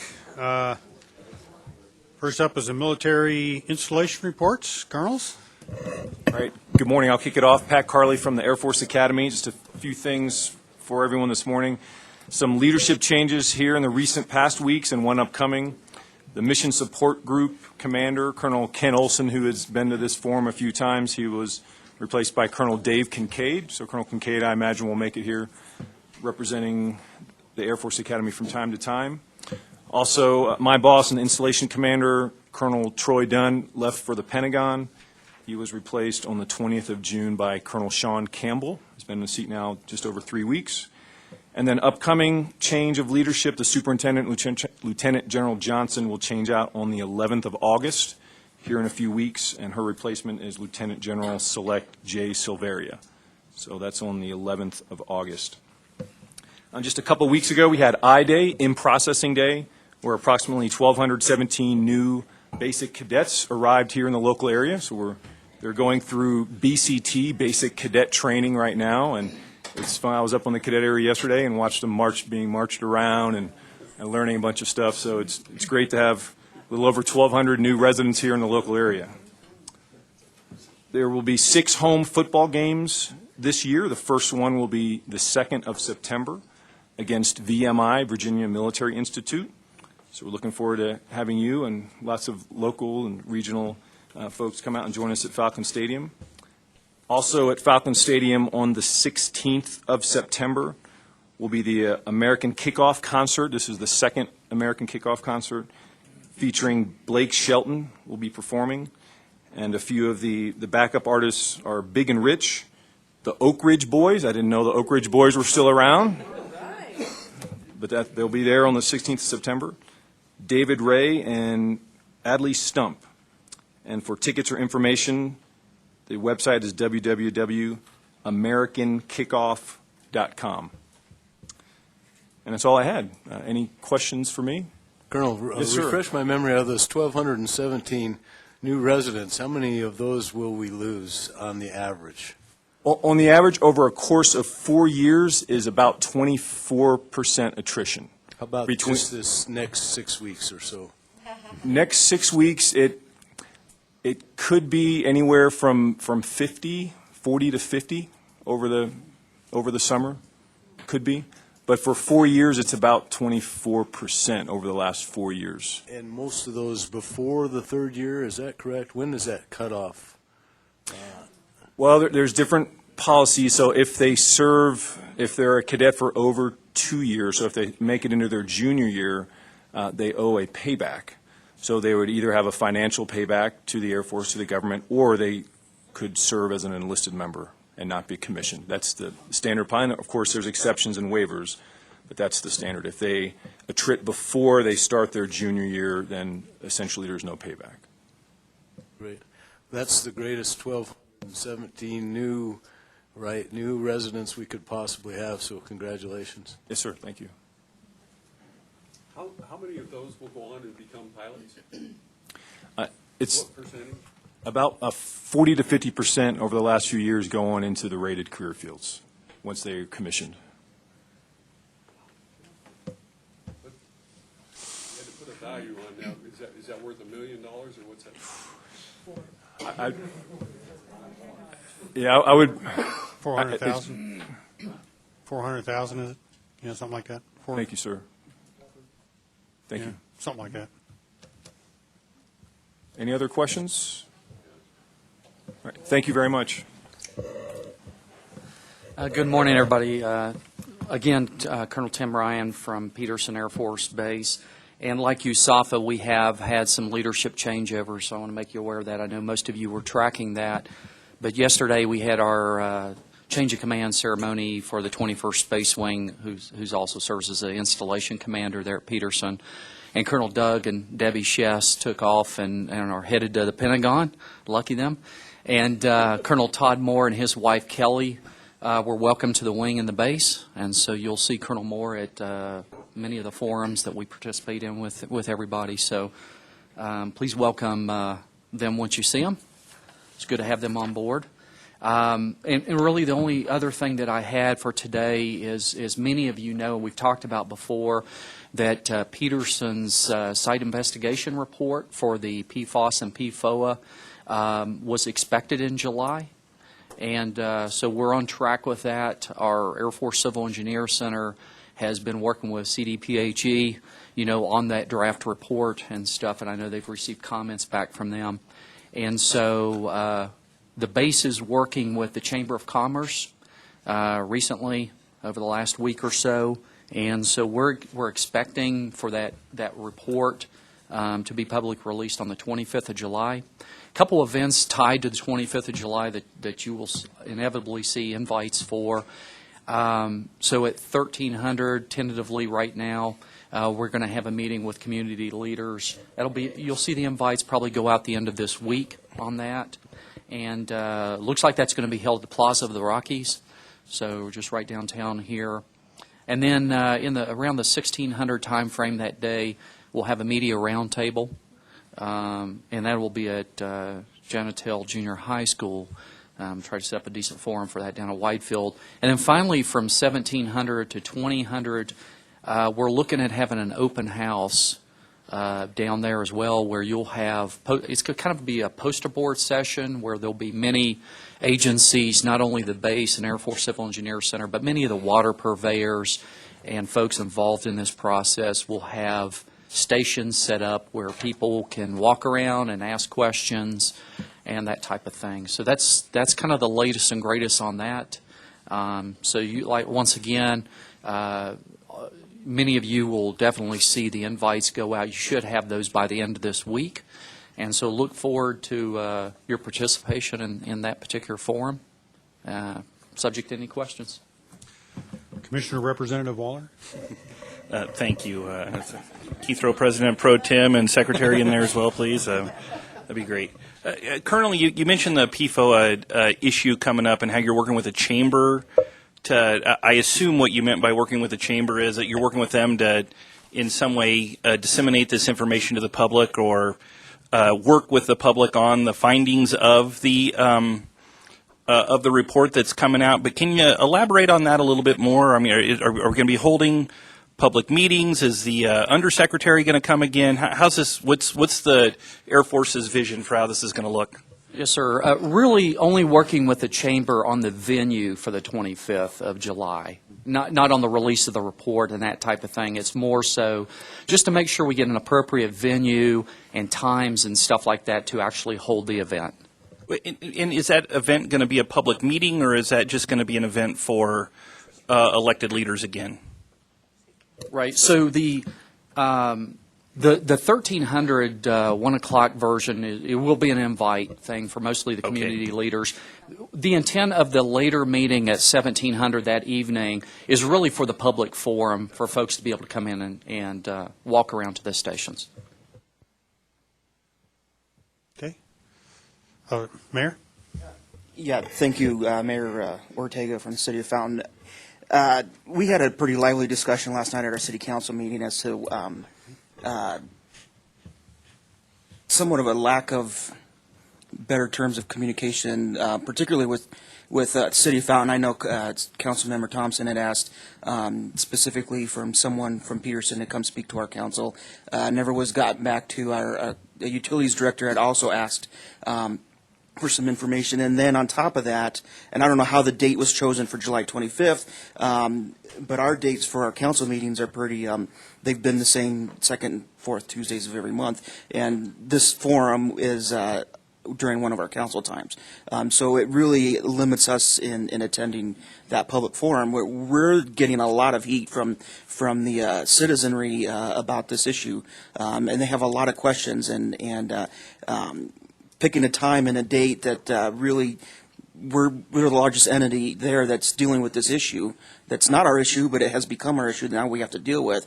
Now we're precluded from even being able to attend because we have to take care of our own city business. And we would really like some better communication with our council and our people in the city, because we're really being left out, and we're the ones who honestly are dealing with it.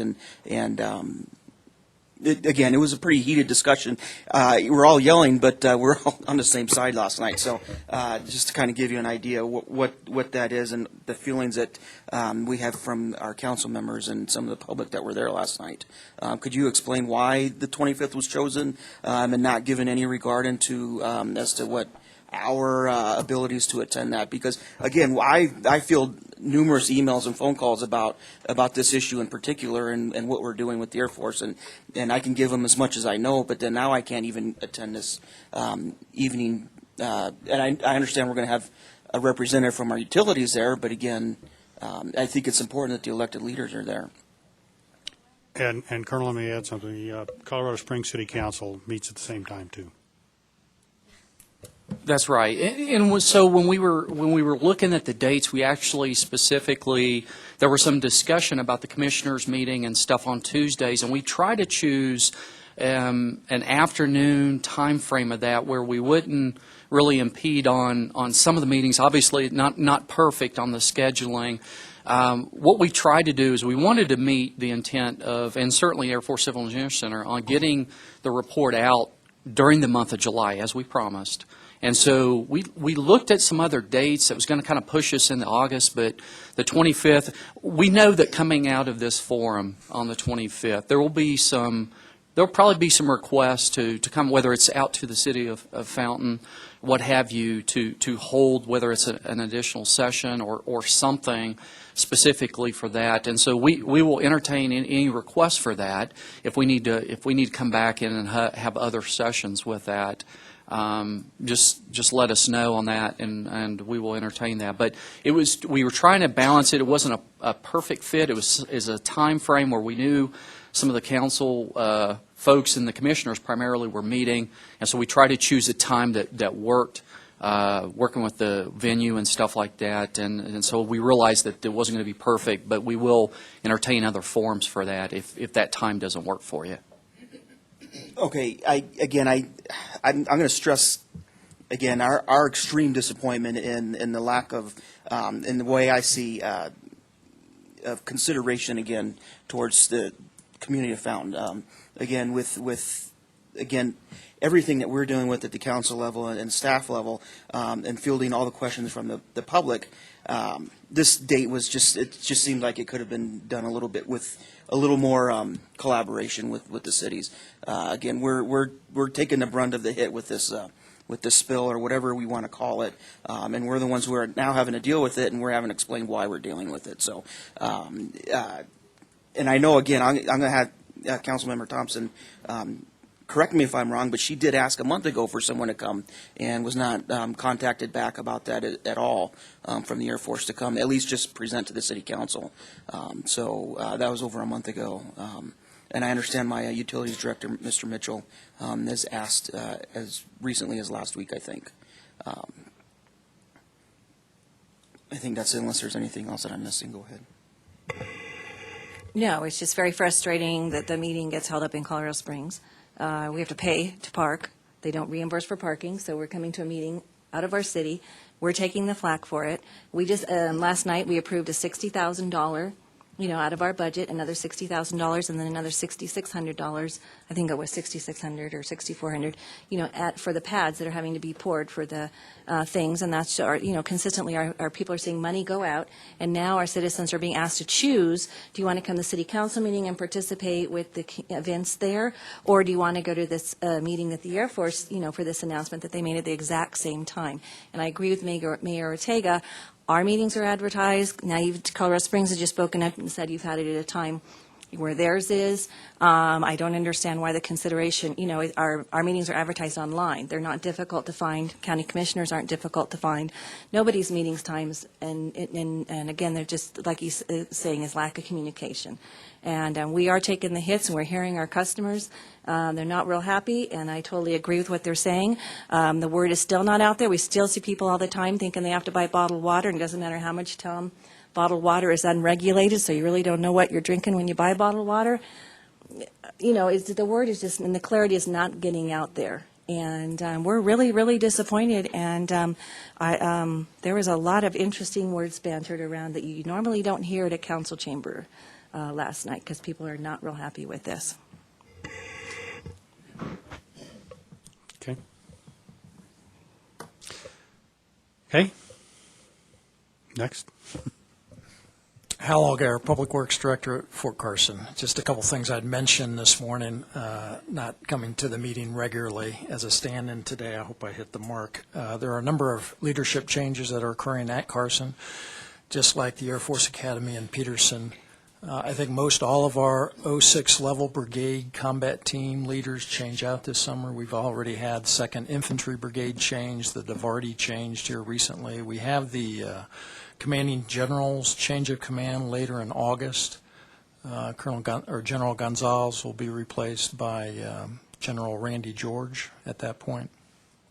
The only other thing I'd mentioned is, since I'm the Public Works Director, we are still working wind damage that occurred on 9 January. We were reimbursed by the Army for about $12.8 million worth of damage.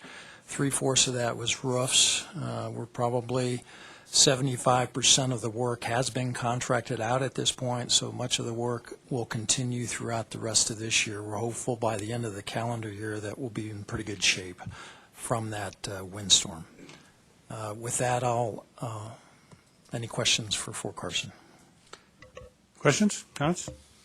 Gate 19, big sign up there, it says it's closed. It is closed. Are you doing your paving on the inside of their gate? Yes, thanks for asking. We have another phase of paving that's ongoing. This paving is right around the gate on the inside and at the gate that we're doing. Once that's completed, the gate will open back up. We thought it'd be about a 6-week closure. And once that's opened back up, we'll have one segment left to pave, and that's part of a contract that's going to be awarded this fall. So I'm hopeful that the entire strip on the inside of Gate 19 will be finished by this time next summer. Yes. Terry? Terry Storm from the Military Affairs Council. I just wanted to remind everybody that the Military Affairs Council of the Chamber and EDC has periodic hails and farewell for all of the leadership at all the military bases, and it's always a pretty good turnout for that. A lot of elected officials attend that as well.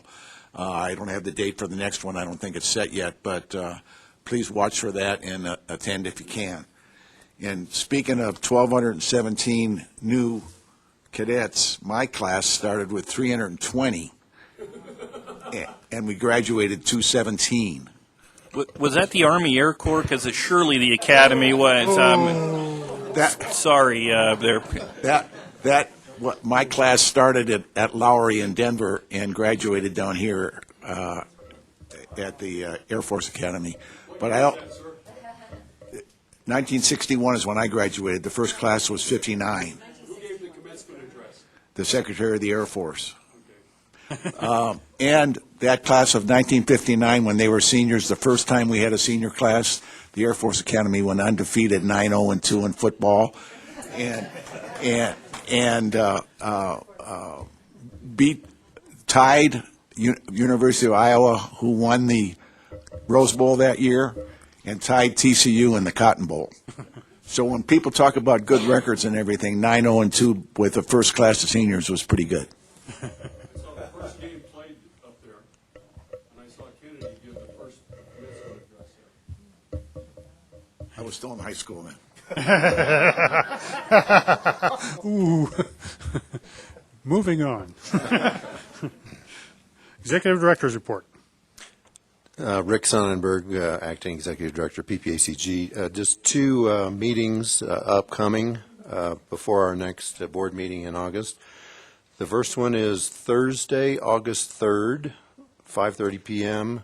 It's a mixer with Kono, PPACG Board and Kono at the Kono office on South Cascade, that's just south of Ermaho on the east side across the street from the juror parking lot. So again, Thursday, August 3, 5:30 to 7, mixer with Kono, where our board will further educate Kono about what we're about and vice versa. The second meeting that I want to bring to your attention is the U.S. Census Bureau has contacted me and asked to be able to use this meeting room on Tuesday, August 8, for a regional kickoff of the 2020 federal census that's coming up. So everyone's invited. Again, in here, it's 10:30 in the morning for an hour, Tuesday, August 8 in this room. And that's all I have, unless there's questions. Questions? Thank you. Okay. I've had a request to move up one item, so with the board's indulgence, we'll move 7B,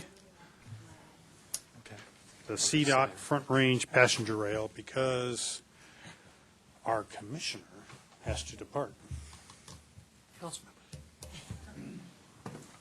she's a commissioner on the rail, right? Ken Prather again. I'd like to introduce Mr. David Krutzinger, who is the Deputy Director of the CDOT Division of Rail and Transit, and he will give a presentation on their current activities and of interest to this group. Thank you, Ken, board members. I'll try to keep this brief in the interest of time.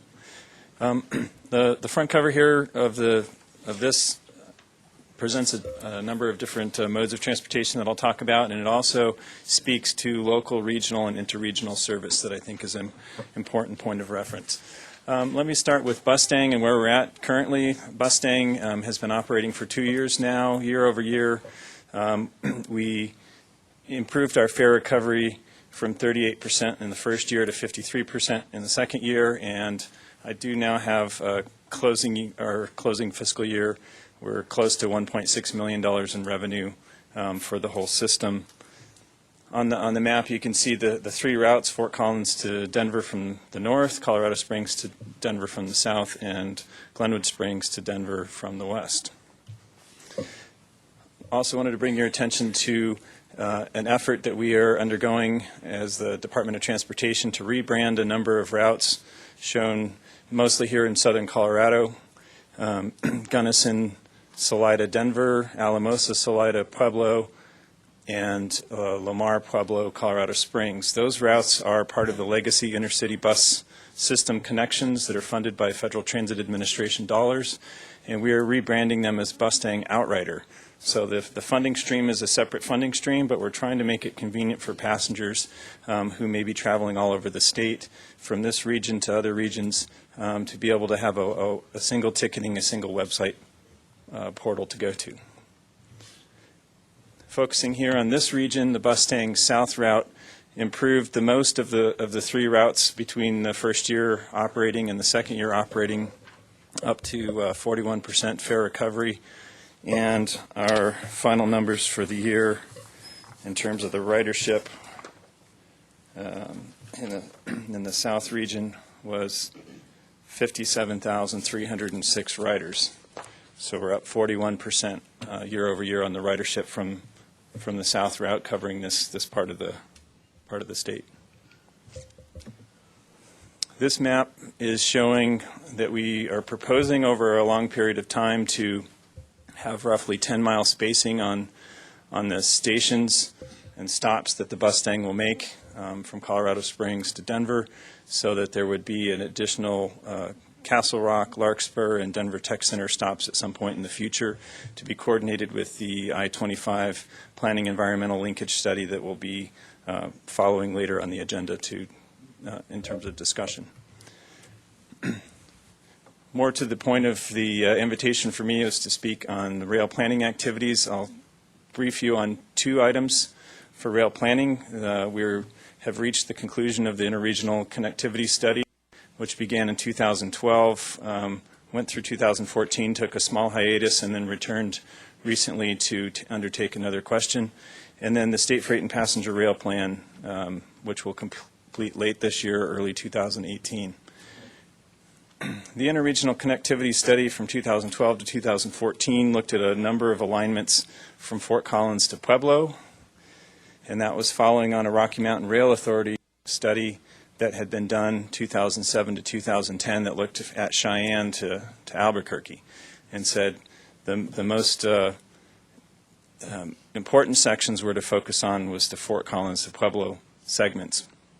The most recent work of the interregional connectivity study that's been done over the last year were some open questions left in 2014. The open questions were, could we leverage RTD's light rail and commuter rail system to a greater degree, achieve some cost savings, and balance that with the ridership changes that would occur by using more of RTD's track rather than building new track. This slide shows the many different metrics. I'll focus today on the capital expenditure and the ridership numbers. Alternative one was the initial operating segment that came out of the 2014 recommendations. It was a Fort Collins to Colorado Springs alignment with direct access to Denver International Airport, with updated costs $11.5 billion. If we use RTD's track through the Denver metro area, it saves several $billion, saves about 16% of the cost, and in comparison, the ridership drops only 15%. So that looks like it would be a good cost savings. When we compared to using RTD's commuter rail track, which would go to DIA directly from Colorado Springs, then come in on the University of Colorado A line, the airport train line, and then go up the North Metro line from there. That didn't save as much money as we had originally thought, but it still cost you quite a bit of ridership. So the upshot of all of that was, in terms of cost-saving measures, the first two alternatives would be carried forward. They have similar benefit-cost ratios. The middle picture that's using RTD's light rail track along the southeast corridor would save about as much money as save you more money than you would lose in ridership in terms of percentage points. Let's see. The comments that we received as the draft report was published for the most recent part of the study were that The initial operating segment had envisioned a terminus of the high-speed rail system in the vicinity of the Briargate interchange. The City of Colorado Springs said, well, that's not an ideal place, and CDOT agrees with that. The study at the time had taken a snapshot looking at funding that was available at the time, passed by the Passenger Rail Investment and Improvement Act of 2008. That program has not been refunded by the current U.S. Congress. So I think it's worthwhile at this time to keep an open mind to the appropriate terminus with the logical, a lot of people would prefer to just get to downtown Colorado Springs to and from rather than ending at Briargate. So I think that's worth further study. The interregional connectivity study had also estimated travel time savings for people traveling, making airport connections, but it did not spend a great deal of time looking at the specifics of the Colorado Springs Airport. So that's an area that we also agree that would bear future consideration and future documentation in terms of benefits and costs for the Colorado Springs Airport itself. So that was a quick drive through high-speed rail and what it could offer to the state. High level is that it returned more benefits than cost, but it has a very large price tag. Now, segueing to the State Freight and Passenger Rail Plan, this is a document that's being completed now. It's a required planning document, much like the TIP and some of the other documents talked about earlier in this meeting. This document just maintains the state's eligibility, and by reference all of us, eligibility to compete for funding if we were to choose to compete for it. Along the bottom, I've listed a number of prior programs that have come up through the various administrations at the federal level. Smart City Challenge was technology and transportation focused. The green, red, and blue symbol there is the ERA funding, and that was more focused on shovel-ready projects. And then the Tiger projects has been more focused on mobility improvements. So these are just examples of things that we try to keep ourselves eligible for, so that when time comes, and if the time comes, then we pursue those funds for projects that are important to the state and to the Pikes Peak region. To summarize what I've told you to this point, Bustang improvements, adding the park and rides that were on an earlier map, both north and south, would be a $150 million price tag, with about $75 million of that being in the south part of the state. Commuter rail on freight track is often talked about, and the estimate for that is it's a $4 billion price tag, with about $2 billion, a little over $2 billion to go from Colorado Springs to Denver. And then the high-speed rail was the interregional connectivity study, $6.1 billion to get from Colorado Springs to DIA, or slightly more if it were to go all the way to Colorado Springs. I put this up not so much as saying that you should just pick a price tag, because I think it's a little bit like the prices are pretty staggering, but it's a little bit like asking you, well, do you prefer the price of an economy car, sedan, or a sports car? And I really think the response to that question is that you need to know how you're going to use your car, or in this case, how you're going to use the transit system, what function it intends to fulfill. And that then drives which price tag you're choosing. Let's see. Oops. So bringing it to where we're at with current funding streams. Down the left column are all of the current funding streams that have been available in the recent past. Section 130 is grade crossing funding through FHWA, helps fix places where public highways cross railroads. Faster is the state license plate fees, part of which goes to transit. Fast Lane is a federal program. And on down the list, Tiger, New Starts is the Federal Transit Administration. State and local funds are available, and then there's freight formula funds. Altogether, looking at this sort of football field of funding options, we are in what we're able to bring to transit and rail investment at this time over a period of years is in the less than $100 million range for looking out 20 or 25 years.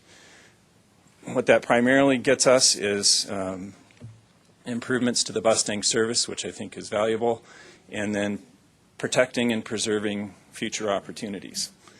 So making sure we have enough right-of-way, whether it's highway right-of-way or railroad right-of-way, make sure that those opportunities aren't encroached upon that would limit our future decision options. There's not much money that's available that's going to fund at the billion-dollar-plus level. Enter the Southwest Chief and Front Range Passenger Rail Commission. This was Senate Bill 17-153, signed into law May 22nd of this year. Picture on the left, Governor Hickenlooper at the signing ceremony, and on the right, the Amtrak train traveling through southern Colorado.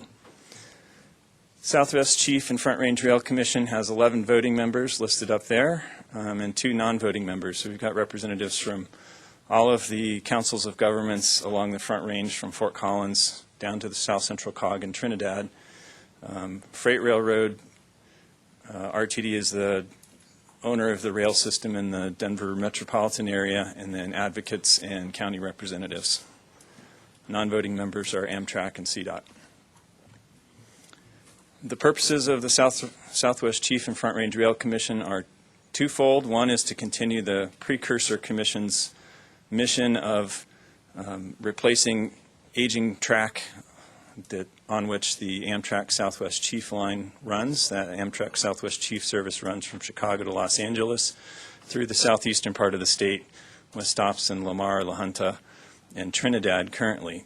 The prior commission also wanted to look at rerouting the train to go from La Junta into Pueblo, and then Pueblo south to Trinidad with a potential stop in Walsenburg. So that's part of the Southwest Chief and Front Range Passenger Rail Commission's purpose. The second one is to take all of the information I gave you in the earlier part of the presentation and try to come up with a vision going forward and recommend to the state legislature legislation by December 1st what would be the next step for some sort of passenger rail on the Front Range. How should that be approached? And then thirdly, they have the authority to receive and expend funds. Opportunities and challenges, I think, are pretty apparent to most all of you. Our population, our vehicle miles traveled, our congestion is growing faster than CDOT can add highway lane miles. Transit use is also growing through funding sources funded locally, such as Fast Tracks in the Denver region, the PPRTA here in this region, and up in Fort Collins, the Max BRT system. We have a surge in population in the form of all of our millennials. For now, they're using transit at a higher rate. It remains to be seen if like many of us, once they start having children, whether they continue to use transit at a greater rate than we all do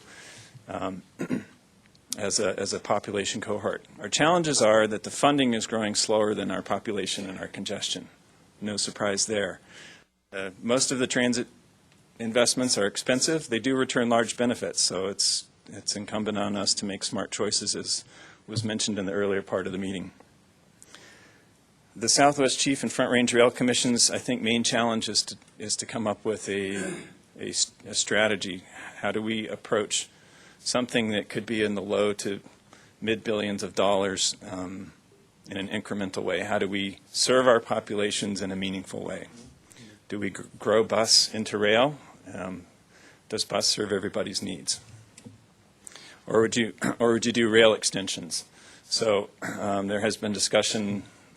Folks in Castle Rock say extend Denver's light rail south to Castle Rock, and here in the Pikes Peak region, folks have contemplated a light rail or commuter rail system that would either serve the greater Colorado Springs area, might go as far north as Monument, or further north. Would you start there with increments that build toward an intercity system?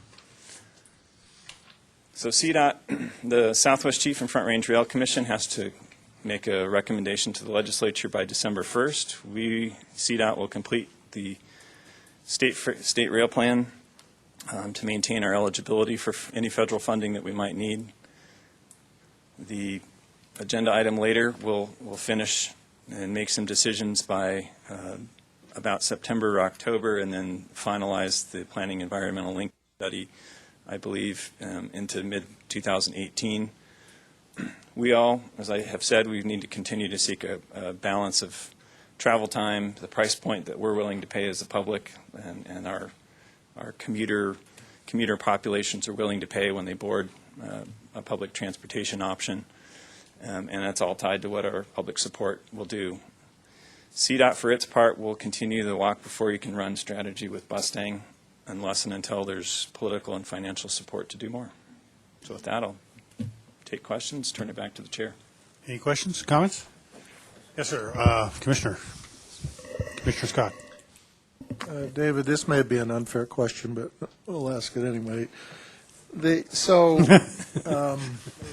topic and the earlier topic of the challenges we have in raising funds just for asphalt, good old-fashioned transportation, are clearly the same topic. At the end of the day, it's about mobility for a growing population. Right? Is anybody modeling now? And the commission took a bus tour through Denver. I think we were at 11 a.m. midweek, and I-25 in mid-Denver is a disaster. I mean, there are intersections there that are adding 400,000 cars a day, and one of your earlier points about we can't add lanes fast enough to meet demand is clearly right. If you look at our challenges, Karen arranged a tour of Powers, Colorado 21, and 7 years from now, there are going to be some significant service issues over there unless we make a big investment. We haven't even figured out how to pay for 25 yet. So the question for all of us is, with whatever population and economic capacity Colorado has, it has to buy the best mobility system it can for the available dollars, right? Because could be things will change, but I don't see the feds suddenly dumping a few $100 billion on us to solve our problems. So is there any modeling going on that says, as the pressure increases on the traditional way of solving these mobility issues, particularly in the more congested areas of the state, there's a point at which rail starts to make more sense, right? And at which transportation becomes more expensive, no matter what the role is or the method is. But this is a very complex system problem. This isn't a rail problem and a general transit problem and a road problem. This is a mobility problem. Who owns that analysis, which is not a 5-year or a 10-year? Because clearly as time goes on, I don't see any fewer people moving to Colorado. Where's the long-term systems view? Actually, that conversation, where is it being held? It rests with all of us. So all four councils of government, excepting the South Central Council of Governments in Trinidad, the four metropolitan areas work together, each individually modeling, and the state of Colorado is also assembling and working on a statewide model that will answer those questions collaboratively. We all have to work together on it. You're right that with the dollars are so limited, we have to show the public that we're using every last dollar the most effectively that we can. And what's the status of that conversation? Do we expect to see in 2018, 2019, 2020 sort of the best available, realizing it's a really hard problem, the best available system-wide mobility model that we can start using to make decisions? The I-25 Planning Environmental Linkage Study is an early version of that statewide model, and so it's taking that into account as we go. The full version of the travel model, as I understand it, will be available about a year from now. Really setting up Commissioner Vanderwerf for this topic here. He lives and breathes it, and I couldn't begin to talk about it. But I do think that from a COG perspective, from a statewide perspective, whether you're looking commission, legislature, whatever, we seem to have conversation, but I'm not sure there's a clear path defined that's going to give us the ability to work over time with making the best decisions we can with very limited resources. Saw a hand over here. Okay, Mayor. Sorry. Oh, no, go ahead. Sorry, Sam.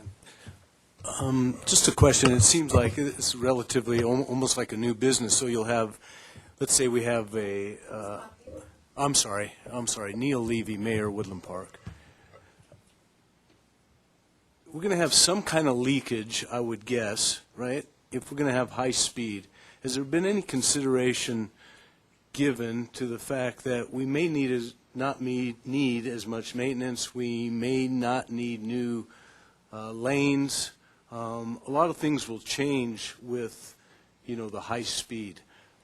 What consideration has been taken in that regard? Where will we save money because we now have the high speed and theoretically our highways will not be as congested? The look at the high-speed rail did take into account that in Colorado Springs and in Denver, central Denver, there are limited opportunities for widening. I think as we're finding in a number of places around the state, between the metropolitan areas, there are still some opportunities for widening. So I think that's really a timing issue in terms of how do we serve the mobility of our residents and not hold out for, not make people suffer congestion for 20 or 30 years until we could put together the kind of funding that would be needed for a high-speed or intercity commuter rail system.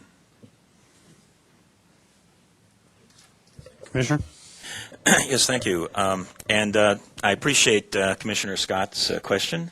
And as a follow-up, being an industrial engineer and having done a lot of work in simulation and modeling, to include Department of Defense support to civil activities in the United States for disasters like Hurricane Katrina and so forth, there's an enormous amount of scientific knowledge and modeling tools available that allow you to model giant systems, including transportation systems. They give you the capacity to do hundreds, if not thousands, of what-if scenarios. If you were to add more bus, if you were to add more rail, if you were to take this away, if you were to include private vendors providing these services, you can actually get to concepts for an optimized model.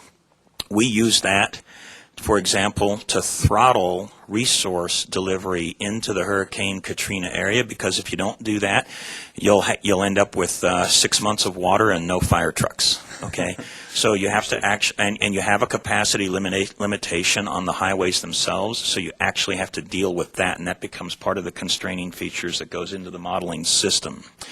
So I actually do have a really strong interest, and I think it's an exceptionally valuable idea to have a robust modeling system for the state. And I would be interested to talk with you later. I want to find out if the state's got it. I mean, like actually really has that and can actually really model. Now, much more specific question. And it's something that I needed to do just for some personal business. I needed to pick up a vehicle in Montrose, Colorado, and I didn't feel like driving out there, and it would have been 2 people and all this. So I did some research and found out Greyhound goes all over the state. I mean, really goes to just about every community in Colorado. So I took Greyhound, and it was brand new buses. They had Wi-Fi on board. Took some time. Took $50, but it would have cost me a lot more to drive myself there, right? So I'm interested in your intersection and your concept and the strategy between Bustang and private offerings that are already here in the state. Because if you're replicating what they're doing, you're now competing with a private industry capacity, and that may or may not be the right thing to be doing. So I'm interested, what is the strategy for Bustang now that you're starting to produce these offerings going over into the western slope and so forth? So, thank you, Commissioner.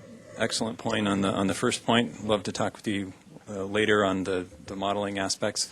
In regards to your second question about Bustang, we do coordinate heavily with Greyhound and with the other intercity providers to make sure we're not competing with their services. The Bustang Outrider routes that I mentioned in my earlier slide, those actually require coordination and sign-off from the intercity providers that we are providing a meaningful, quote-unquote, meaningful connection. That's what's in the legislation. So they basically have to agree that we're feeding them more riders so that there's some benefit to them as well. So we do a great deal of coordination to make sure that we are providing, collectively as a whole system, providing the best transportation options we can at the best price.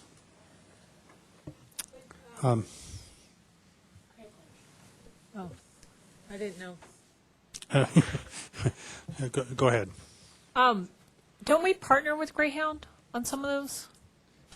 Karen, yes, Routes? we do partner with Greyhound, so we help to fund the Denver Steamboat Salt Lake route, which provides a reliever and some redundancy to the I-70 route, which is a profitable route. And then we do provide some funding currently to a Grand Junction Denver segment, which is an overlapping service with Mustang, and we help each other out in that regard.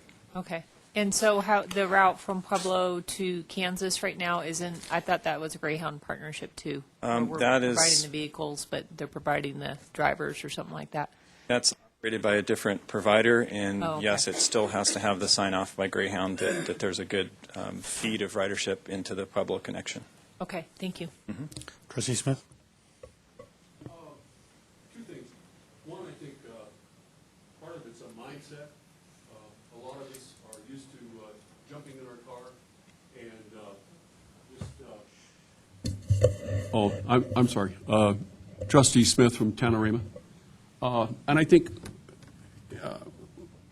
changing the mindset of the population to use, buses or other modes of transportation other than cars, I think that's one of the challenges that lies before us.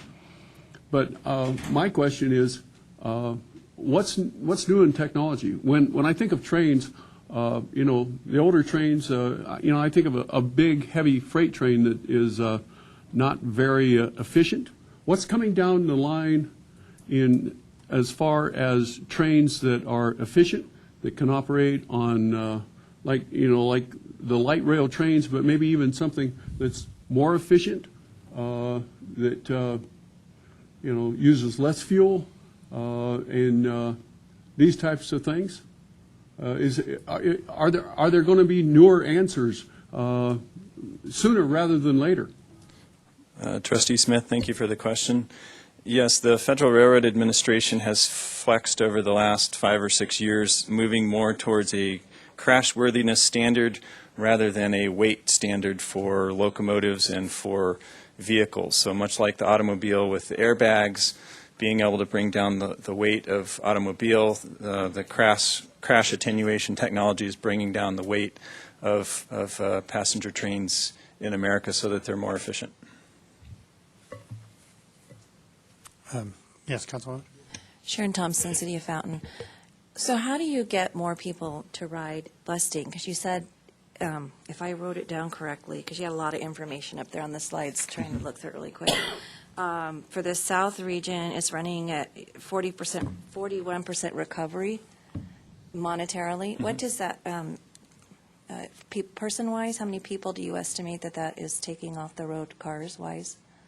So the average bus would be about half full. So in the peak of the peak, we're getting close to full buses, and then to offer enough service so people say, hey, I don't have to get on only one trip. Like if I have to work late or if I have to go in early, I have more choices. So across all of those buses, 40% of every seat is filled. So what is 40% of what? And each bus holds 50 passengers, so 40% is about 20 passengers on each bus. So we're taking 20 cars off the road. Because when we moved from the LA area, I didn't ride the buses because, thank heavens, I didn't have to work in there. But I had a lot of friends that did, and it was extraordinarily popular. There was wait lists to get on the bus, and there was 20 or 30 of them, it seemed like, all around that would take people in there. And they actually went to the employers and talked to them and said, if we can guarantee your employees will get here between A and B, and that's how they sold it. And people learned to love it. They were willing to get up at 4:30 in the morning to take a 5:30 bus into LA and then tell their boss, gosh, I'm off work at 3:30. Can't keep me late. I'm taking the bus home, And so it just became almost a whole mentality or something, And how are we going about selling that with the businesses up in Denver or potentially down in Colorado Springs to get the people to ride the buses? Because at 41% ride capacity, if it isn't increasing, it seems like it's been kind of stable and it's kind of stuck there for a while. How do we justify building $150 million worth of new parking lots if we're not getting the ridership up to where it needs to be to fill the buses? Good question. So I think for Bustang, the first step that we had to overcome was to regain the trust of the Pikes Peak region residents. So the precursor Front Range Express Frex service concluded in 2012 after the downturn in the economy. It took CDOT a couple of years to retool and provide the Bustang service. So the first step was to regain trust amongst folks here that it would continue to operate year after year after year, and that they didn't have to, they weren't going to make a choice one year and then it was going to be, the service was going to be terminated. I think going forward, increasing ridership and paying for park and rides is hand in hand. So we don't, in comparison to the Front Range Express, the Frex service that was here before, we don't serve the Castle Rock market and we don't serve any of the Denver Tech Center market. So having those connections will increase ridership, but we do have to make an investment so we have a safe place to stop, and we have stops that are fully accessible to our passengers. You're not serving the Fountain Market either, because we have a beautiful parking lot down there that sits there empty because it doesn't You're come quite down right. there. We envision extensions to Fountain and Pueblo in the future. But what is your plan to increase the ridership? Well, we're seeing the ridership increase 40% year over year, so we think our current marketing is being effective, and we'll continue to do that. And even beyond that, as I said, we will invest in the infrastructure that's necessary to serve new markets. Greg?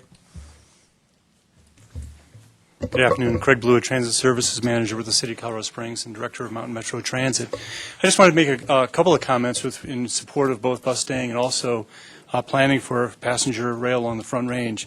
Bustang has been very successful, as David talked about, and really it provides a vital transit service between Colorado Springs and Denver and points beyond.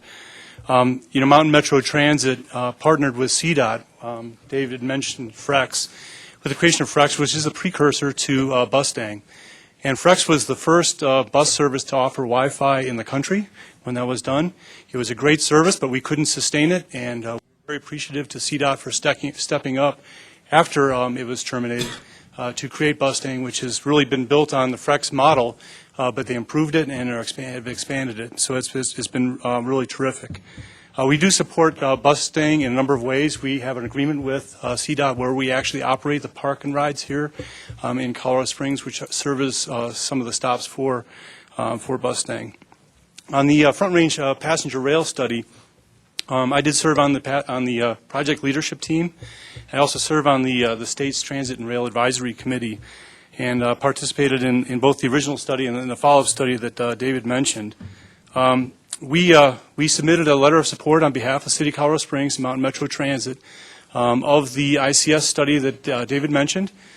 We did ask, and David did include that in his presentation, that the follow-up work for the study addressed those two concerns, and one is to make sure that when it is constructed that the passenger rail, Front Range passenger rail, extends all the way to downtown Colorado Springs and doesn't stop in northern area and in the Briargate area. The downtown is, of course, our focus of activity. That's where we're planning our new bus terminal as well, bus center, is along the railroad corridor to make sure we have that access to future Front Range rail. And our second concern that we asked to be addressed was with regard to the impacts on the airport that David mentioned as well. What kind of impacts could there be on the Colorado Springs Airport, and also the business and leisure travelers coming from the Pikes Peak region. But in terms of Front Range Rail, it's going to play a critical role in providing transportation infrastructure along the Front Range. As has been mentioned, you can only build so many lanes, and once you build those lanes, they fill up after a few more years with latent demand and so forth. And passenger rail, the nice thing about rail is it arrives on time, provides a predictable, reliable transportation. So when you need to get somewhere on time, you can rely on rail to get you there. So I want to make those comments. Thanks. Okay. And thanks, David, for coming today. Thanks. In the interest of time, we will move quickly with the rest of the agenda. Thank you. Thank you very much. We have the TACCAC Regional Advisory Council. You guys, we have your reports. Do you have any highlights that you want to really stress? No highlights. You already approved the items that we approved last month. So, Okay. thank you. Thanks. Commissioner Steen, if you want to give us an Executive Director Search Committee update. You bet. So if you remember the last time we met 2 months ago, this board approved a cap of $60,000 to fund a search committee, a search firm. This last meeting, we did select one of those search committees. We advertised or invited 15 firms to respond. 6 actually responded with a request for proposal. Of those 6, we selected 2 finalists. At the last meeting, week ago Friday, we selected one of those. The 2 finalists, one was Slavin out of Mason, Arizona, and the second was Mercer Consulting out of Santa Fe, New Mexico. Mercer was selected, not unanimously, but by clear majority as the best search firm, primarily because they had the greatest experience in placing COG directors. Just a reminder, that committee it consists of 4 board members, 3 staff members, and 2 community members, for a total of 10 on that committee. The search firm, again, was Mercer Consulting. Mr. Jim Mercer, they have 12 offices around the country. We have the CEO of that company conducting our search personally, so I think we're very fortunate to have Mr. Mercer personally involved in our search. The quick timeline, this coming Friday at 3 p.m., I think upstairs we'll be meeting to review the draft profile, which is a result of his personal interviews of search committee members to determine our best candidate. He has interviewed at length, up to an hour apiece, each of the search committee members to define who our best executive director is, what his profile would be, and that draft profile will be presented at 3 p.m. this coming Friday. Also presented this Friday will be a draft timeline for finals to move forward that selection. Very complicated timeline, but for this board, you can expect, we hope, us to have a list of finalists presented for final decision of this full board on October 11th. A regular meeting of the Pikes Peak Council of Governments on October 11th at 9 a.m. Any questions on our process? Yes, Karen? The October 11th, you're expecting to have someone selected and ready We expect to. I'm sorry. We expect to meet in an executive session to make the selection. Okay, thank you. Yes, interviews will be part of that. We also expect the full board to be able to meet at some length, not simply make a decision, but meet the candidates for an informed decision. So, again, the search committee makes their final recommendations, but it's entirely this board, full board's decision to make that selection. So, okay, any other questions on the search committee? I feel very comfortable about where we're. And you can roll right into the stack. Okay, very good. Thank you, Chair. Quickly on the stack, last meeting was on the 23rd of June. We had lots of topics to discuss, but the 3 key topics I want to highlight this morning was the CDOT and the statewide MPOs are discussing the process to move projects into funding. Senate Bill 17-267, as you know, is of the 4 bills were proposed, it was the one that was passed and signed by the governor. This provided $1.8 billion statewide, about $1.1 billion into transportation needs statewide. But as Commissioner Scott has pointed out, that's almost a wash because $1 billion out of the $1.1 billion is actually funded by CDOT through a $50 million per year over 20 years contribution to that 1.1. Very small list. The discussion now is how do we move projects onto that funded list? There's still some uncertainty whether even that money will be available because, as you recall, Senate Bill 267 the model uses statewide property owned by the state of Colorado as collateral for this $1.5 billion loan, about $2 billion in property. We don't know if there's a commercial market for $2 billion in state property. It's a question. And then if that's approved, what the time frame of that money would come back for actual funding of projects. To help in that discussion for moving projects, the stack will be engaged. CDOT is working through a reconstruction, I think, of that Tier 1 development list, moving from a $3.5 billion list down to about a $1.1 billion list. and we'll be really engaged in that process. Some discussion whether staff ought to form a subcommittee to help in that process. The Transportation Legislative Review Committee at TLRC, consisting of the legislative transportation committees on both sides of the Senate and the House, are making statewide visits for input. They will visit the Southeast region, our region here, at a date to be determined in October. They are visiting all other three corners of the state between now and then. So that's one major topic. Second one was RoadX. We'll incorporate that. There's the statement was made, data is the new asphalt. So there are three ways to increase mobility. One is to build more roads. Second is to build more transit, buses and rails. The third is to use what we have more efficiently. And that's what RoadX proposes.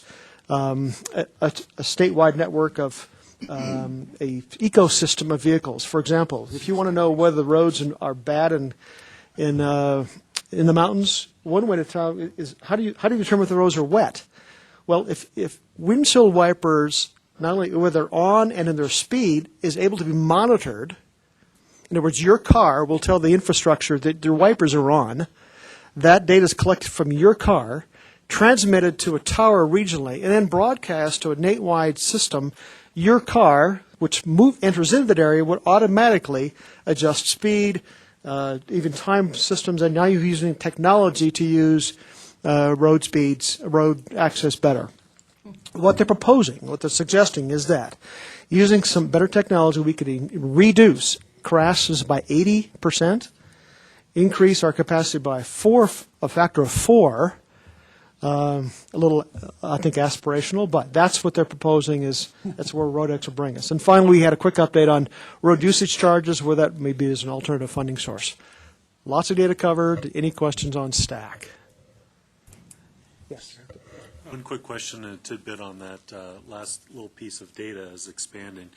Do you have a sense, or maybe someone, maybe Karen off the top of her head has a sense of how much congestion is attributed to accidents? You want to talk about that, Karen, or? I don't have it. There is a TSM&O presentation where they do look at that, and it kind of ranges, right, from Denver versus Colorado Springs. And they call it like different kinds of congestion. Off the top of my head, I remember 45%, but again, they call them kind of one-time, or congestion, you know what I mean, intermittent congestion issues versus bottleneck issues. I'll see if I can find a presentation on that. It is significant. We know that for every single crash, if you delay the traffic by 5 minutes, it takes 30 minutes to clear 5. Yeah. So if you can reduce crashes, which is what one of the factors ITS is, you'll have an impact significantly on flow. There's a presentation. 80% decrease of that 40%, you've got significant capacity increases. Yes. There was a presentation on that exact topic at the coalition meeting last Friday in Castle Rock. I recommend you get a copy of it, because one of the ways to add capacity quickly is to reduce speed, which is a compliance question, so you can invest in compliance and get more capacity, which might be really cheap. Yeah. But I encourage you to get that presentation. Everybody slams on their brake when someone is being complied. And Trustee Smith from Rama, I remember in one STAC meeting, they said that if an accident is not cleared within 30 minutes, it's about a 1-to-1 that there will be a secondary accident. Yeah. I remember that conversation too, yeah. Which then just compounds it. Okay. Anything else? Karen? Next meeting is July 28th. Karen, I'm bringing you up last. Okay, we have a I-25 presentation, but the things I want to highlight, we did have a meeting with the Air Force Academy. They're looking at doing something with Kettle Creek Dam, and so we appreciate the good relationship we had at that meeting and figuring out how to get more drainage across I-25 up by Briargate. There's a transportation summit October 23rd, and I just want to see if you guys want to get on the calendar. Normally, Pikes Peaks does reserve a table at that. It's our 4th annual transportation summit. conference, and this time we're coordinating with the Transit Alliance. I mean, in the past, we've had the Secretary of Transportation National come speak at it. We've had the mayor come speak at it. So it starts around 10, and we have a keynote speaker, and then the afternoon are breakout sessions where they really talk about innovative or other, they bring in people from around the nation to talk about what transportation issues that you might be interested in. So that's October 23rd. It's in downtown Denver. It's a Monday, and so I just wanted to let you know so it's not a surprise when it comes up. And CDOT is advertising for what's called a Mobility Operations Command Manager. It's a big name. It's under our TSM&O, which is Transportation Management Systems and Operations. We're trying to come up with a better acronym for that. But it's getting to a little bit of that, how do you use your system more efficiently? So this new position would be over the Traffic Operations Center, and we have an I-25 corridor manager, and we have an I-70 corridor manager, and so they would help us. They're kind of the traffic incident manager for CDOT. So that's being advertised now, and we're hoping to get filled in a month or so. And that's about all I have right now. Okay. Did you want to cover the I-25 South Pell? No, we have our consultant here to do the presentation on that. Are you ready? Yeah. I'd like to introduce Mandy Wharton of the consulting firm CH2M. She's the senior project manager for the I-25 project planning and environmental linkage study, and she'll provide a status report on that study. Thank you. In interest of time, we have a hard stop. And I'll really have a hard stop, but we're at the end time. Yeah. Good. So I'll go over most of this pretty briefly, and a lot of the things you've already talked about kind of fit into what we're doing. But we are doing a planning environmental linkage study of the corridor generally between Monument and the Denver area, Denver South area at C470. This is obviously I-25 in general is a very important corridor to CDOT and to the state, and this particular stretch is extremely important as the link between the two largest urban areas in the state. So a lot of attention and interest in this study. The planning environmental linkage study was initiated in late summer, and it's a process that CDOT uses to help define and prioritize projects, to determine cost, funding, financing, and delivery options, so how you might construct projects. To really engage and bring together corridor communities, regional travelers, and other stakeholders, and to identify significant environmental constraints that may support an efficient project delivery once we have identified a project. So a lot of these objectives were already met as we moved into looking at an initial project, which I'll talk about as an initial project that's already come out of the PEL that we are advancing through to be ready for construction in the gap area between Monument and Castle Rock. So the study limits for the planning environmental linkage study are, as I mentioned, from Monument on the south and then north to C470. Obviously, the travel patterns are bigger than that. A lot of the main travel demand is coming from El Paso County and even farther south, and particularly from the Colorado Springs area to and from the Denver metro area. We've divided the corridor into three distinct segments. So we have segment one, which is the GAP project. So that's the kind of from from Monument up to just about south of Plum Creek, and that's generally the two-lane section. It's more rural. It is mostly through. There's not very much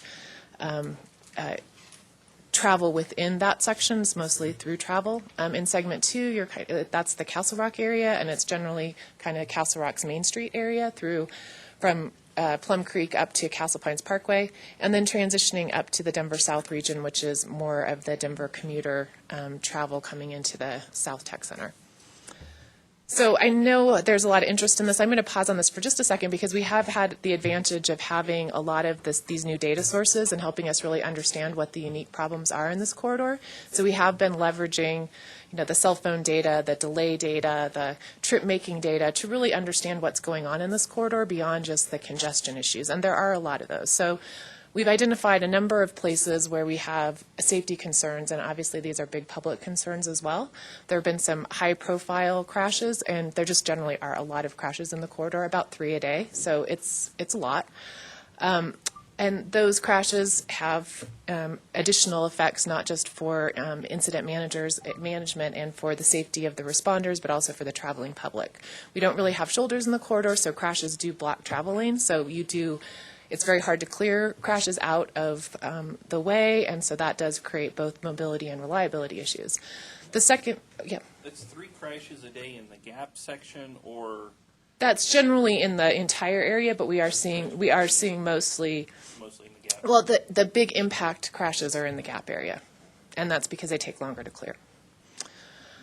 And if you start, and I would encourage anybody who travels the corridor to sign up for the Gov delivery alerts, but if you sign up for them, you'll see, almost every weekend there's a crash, and you look at how long it takes to clear, and it's pretty long. That does create a lot of reliability issues, and this is kind of a new metric that Federal Highway Administration and CDOT have been using to define what a reasonable, that there should be some predictability to travel, so it's not necessarily just a congestion measurement, it is a reliability of 95% of the time you're going to be able to get to your destination within your reasonable expectations. And the problem with this corridor is that sometimes it's 45 minutes and sometimes it's 4 hours. And not knowing one of those two options is very frustrating. So more people remember that 4-hour time than the many times that they're traveling through the corridor with no problems. Now in your life for the 4 hours. I know we're pressed a little bit for time, but if you could just go back one chart, I noticed that there was a set of numbers on the average annual average daily traffic in segment 2. Okay, actually, I just missed it. You do have it, and it's 64 to 68 on segment 1. I just wanted to make sure I knew what that number was. And that is, I'm glad that you mentioned that. I didn't want to get into the details of that, but that is an average annual number. And what we've known from looking at we've been taking traffic counts and looking at the modeling. It's very inconsistent. So that average doesn't happen on an average day. So volumes, especially in that first segment, are much higher on the weekends.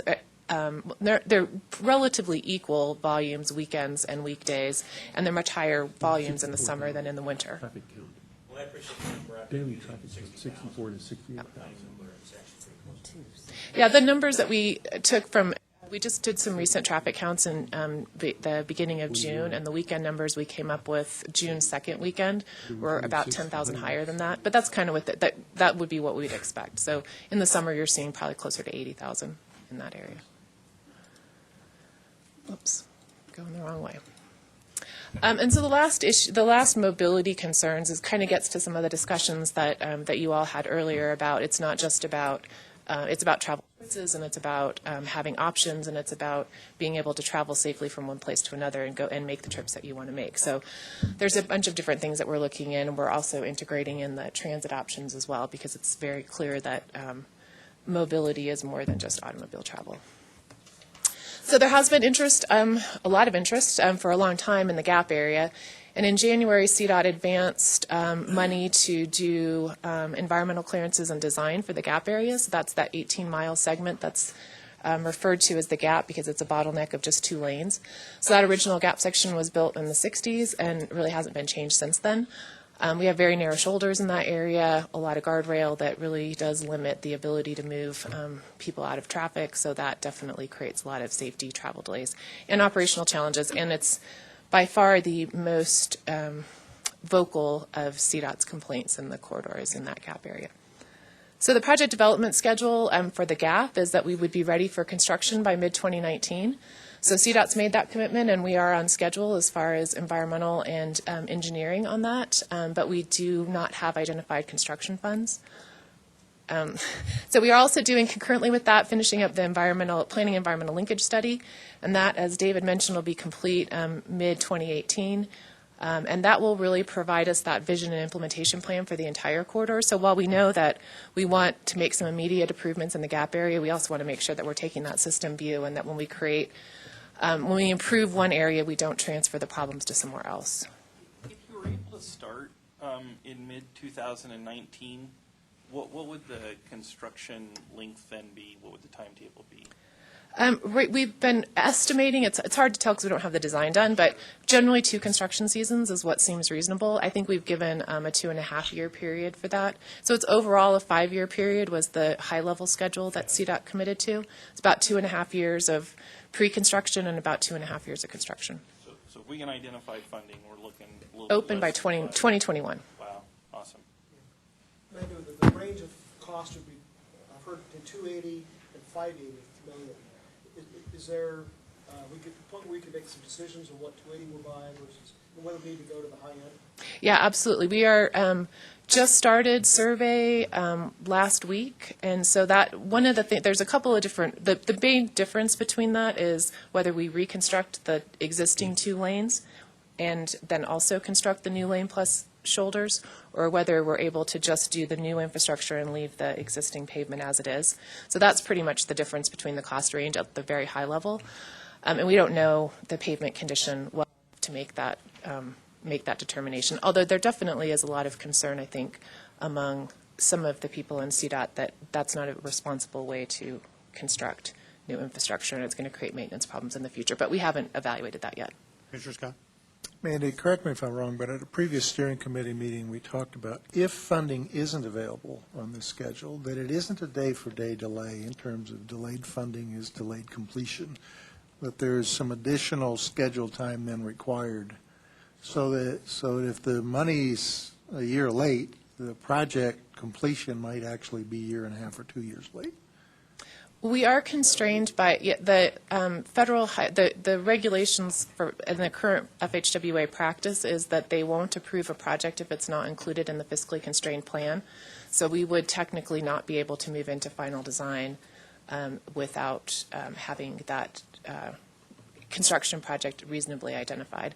The other complication for the schedule is that we are in the DRCOG region for air quality conformity. So we would need to have this project included in the regional bucket of projects to determine air quality conformity for the Denver region. But I think the point is it's important to recognize, and it sounds like there are a lot of variables, but it isn't a day-for-day delay from when ideally money is available until completion. It starts to get longer. And there's no sort of like federal formula related to this. So if we show up with a certain number of dollars, they're going to times that by 4 or 2 or anything. Yeah, it just doesn't work out that way. All right. Trustee Smith? Does this qualify for any air quality money? We haven't gotten that far. Possibly, but probably, maybe. We don't know yet.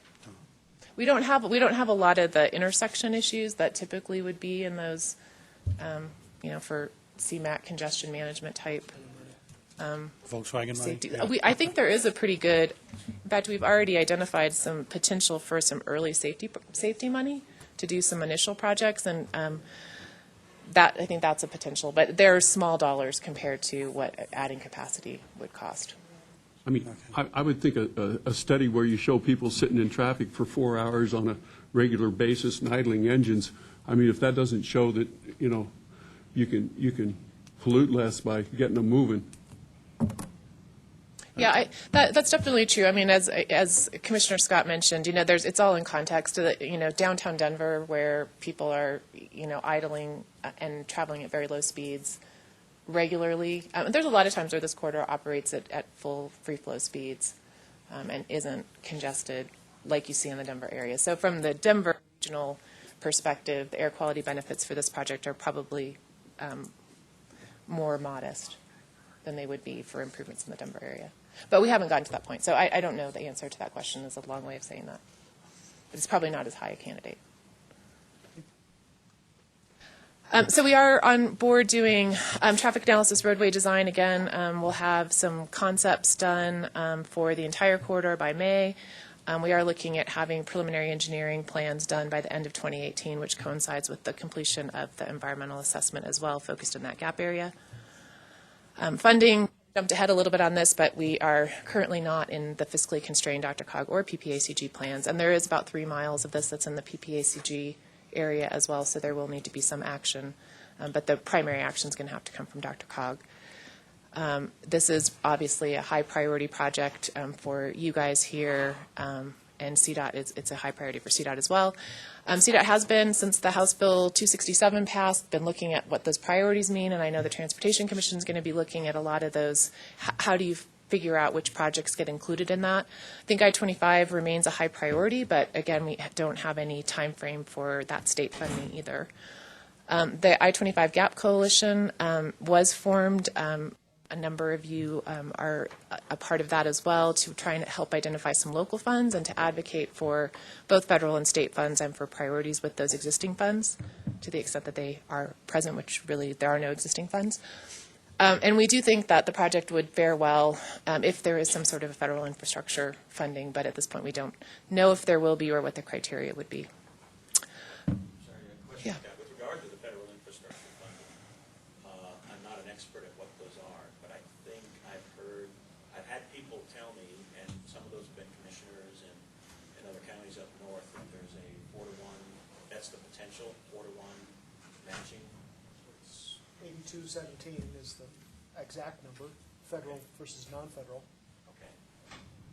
And the current sources are just the gas tax primarily, so it would have to be a new source because the existing money that's coming from the federal government that we already do see at a pretty good number is being it isn't part of our project isn't covered under those.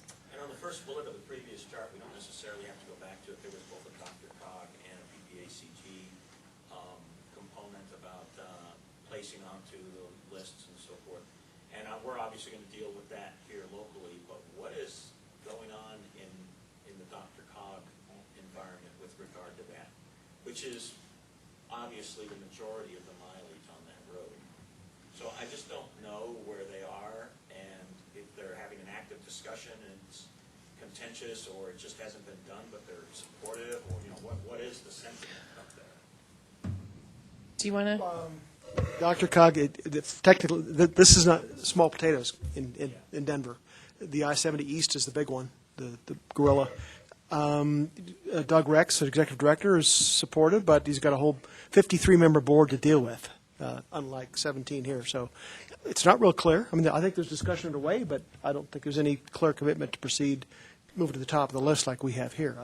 There's a local, I would say that Douglas County does also view this as a priority, and they do participate in the GAP Coalition. I mean, they're only one portion of the Mr. Partridge PPAs. has been a champion of that. And they did fund a portion of the preliminary pre-construction work as well. So, I mean, they do have already money in what we're doing now, and I think a commitment to try and find some additional way to help move the project forward. And Doug Rex does participate on our steering committee, and, he's willing to kind of help us to create a case.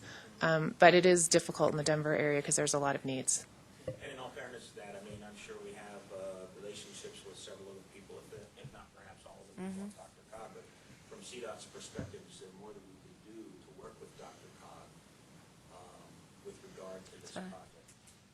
And my interest really is just to make sure we don't leave a stone unturned in a partnership and a communication that, it'd be a shame to fail to meet at the right moment, at the right time, with the right topic, and then just not get there. Right. That was my concern and my comment. Just, if this has to be done this year and added to their list to even begin construction in 2019, we've got to be pretty aggressive, I think. And if you can let us know what we can do, especially if, at PPRTA there's funds that are allocated for this project, if there is, a ballot question that's considered for El Paso County in the future for some funds to be allocated for that. I mean, we need to be serious to let them know that we're serious, but we need them to be serious. So do all of us need to go up to a meeting, to be there, to present, to be squeaky wheels, if you want to put it that way, and just go, look, we're doing our part, but we can't. There's still no solution unless they do their part. We do. Oh, go ahead.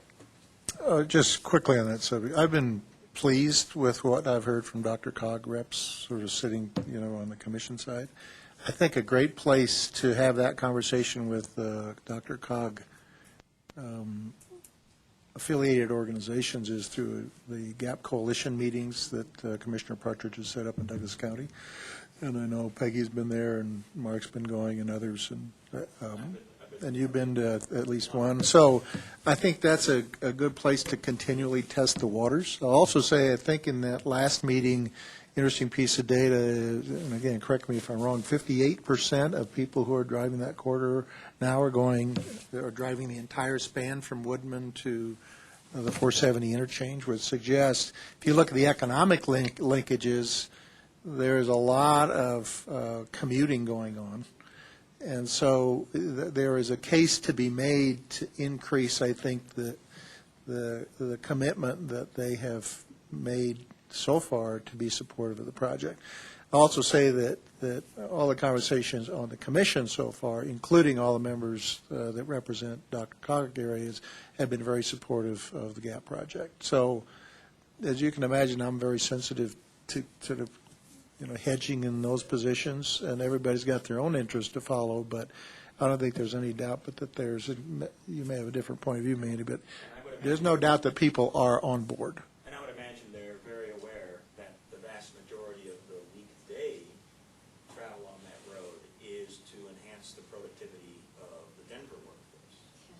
So, in many respects, this is absolutely as much an issue of value for Denver as it is an issue of value. Yeah, and I would say, Stan, that it's clear even from the Economic Development Committee, the Chamber of Commerce of Denver, they recognize that Denver is not an island. Denver depends on the balance of the state to live, to survive. I just have one other point.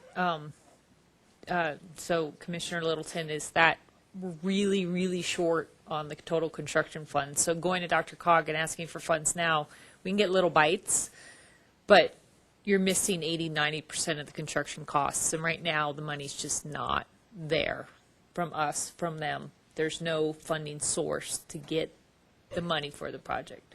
Well, I mean, that's what I'm trying to point out is, if we're doing things down here in El Paso County and we're sacrificing, if we're saying PPACG is going to kick in, if we're saying possibly El Paso County citizens are going to kick in, we're going above and beyond the call of duty, and we're asking them, I think, to do the same and saying, have that commitment. We're not expecting all of them to be federal or state dollars.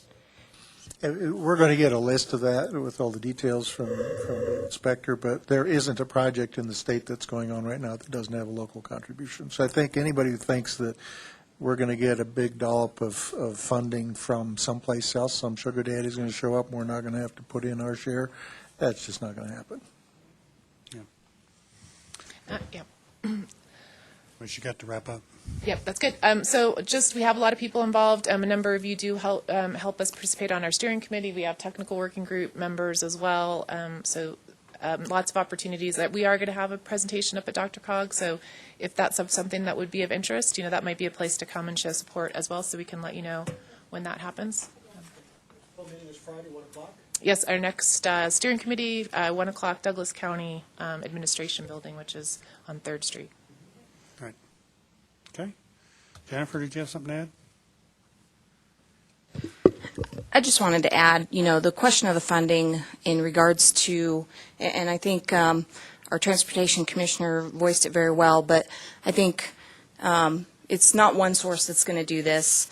And I think Douglas County fully recognizes that El Paso County is making a huge step forward to make a commitment. And that's the purpose of the I-25 GAP Coalition, is to find the funding. So I know that Commissioner Waller is a good representative. He's the vice chair of that, with Commissioner Partridge being the chair.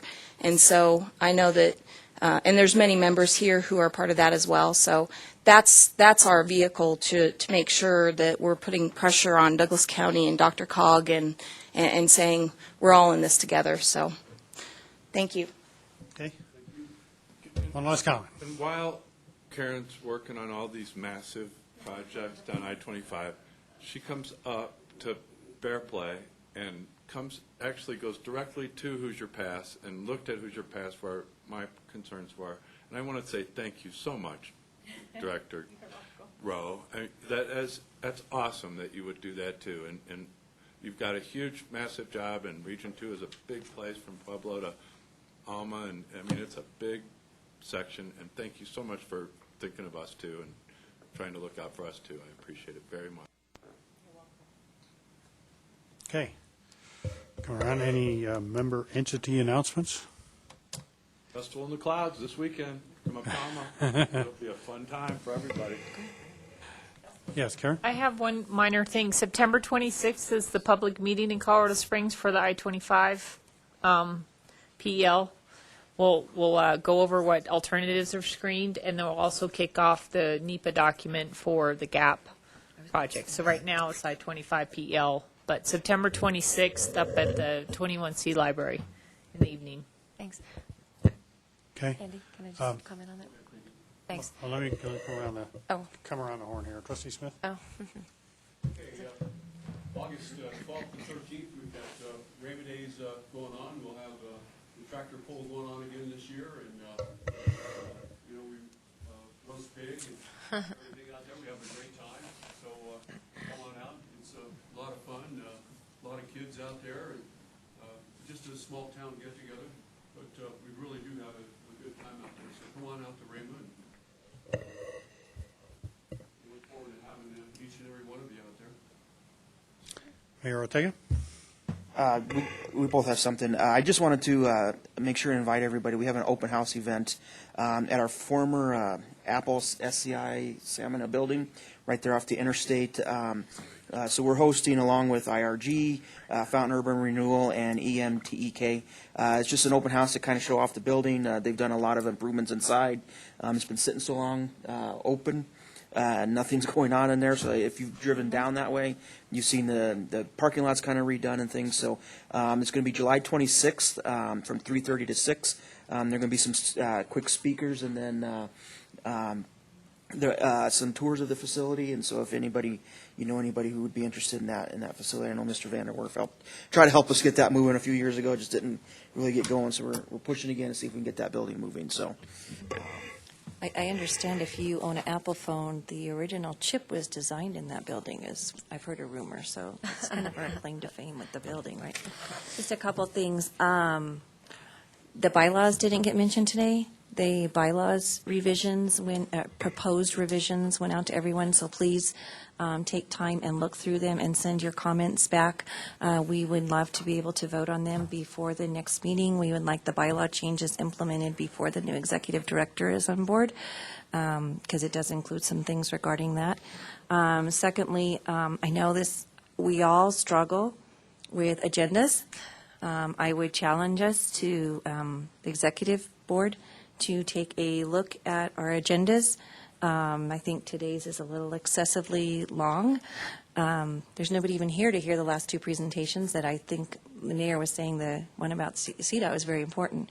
And I think it does a disservice to our committee members if we kind of don't listen to their reports. We have a lot of citizens that put a lot of time and interest and employees from our various cities, and we need to give them the respect on having time for their reports or figure out some way to do that differently. So I would challenge the executive board maybe this month to look at that challenge of keeping our timeline down a little bit more. You mean you don't budget from 9 to noon? I do, but the caregiver that I'm paying $25 an hour to leaves at 12:15, so my mother is going to be sitting there alone for the next little while, but we'll get through it. But I'm just saying that that's just my one experience, and we need to be respectful of everybody. Commissioner?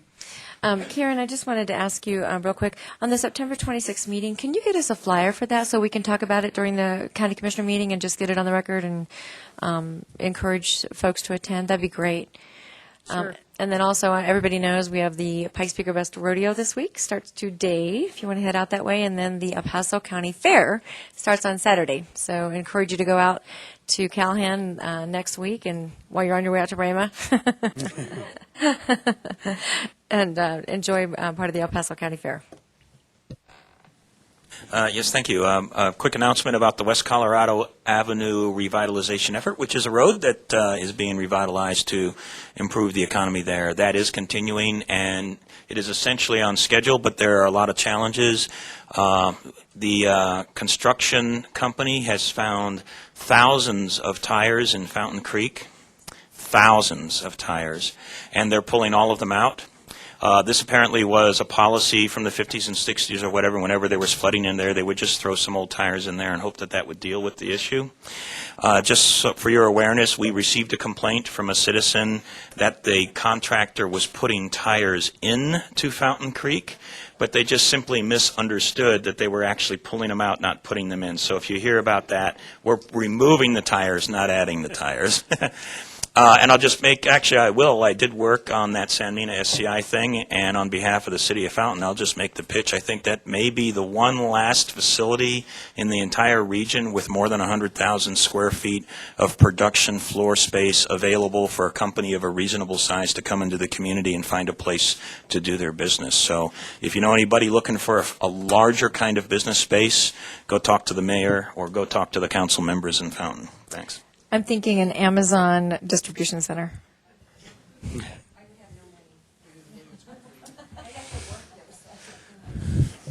Trustee Smith. I'm sorry, Stevens. Additionally, as we're going around the smaller communities, of course, Green Mountain Falls has Bronc Days on Saturday, July 29th from 7 a.m., starting with the fire department pancake breakfast, and of course featuring none other than our Commissioner, Stan, and also the Secretary of State will be there, and others and such, and in our parade, which is at 10 a.m. So I encourage you all to come out and see our small little town. It's, I think, it's certainly the only parade I've ever seen that goes both directions. It goes down, turns around, and goes back, which is unique. You know, you get out there for a parade, you might as well go see it twice, right? That's right. That's right. Last call. What? And then this coming weekend, Victor Gold Rush Days. I'll be flipping pancakes beginning at 7 a.m. in Victor, Colorado. So 2 days, we've got people from all over the world, believe it or not, come to Victor Days. So hope you can join us. Okay. Last call. Y'all have the scheduled events. We are adjourned.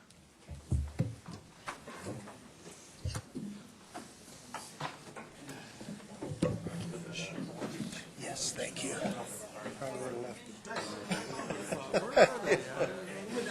I know I had them somewhere.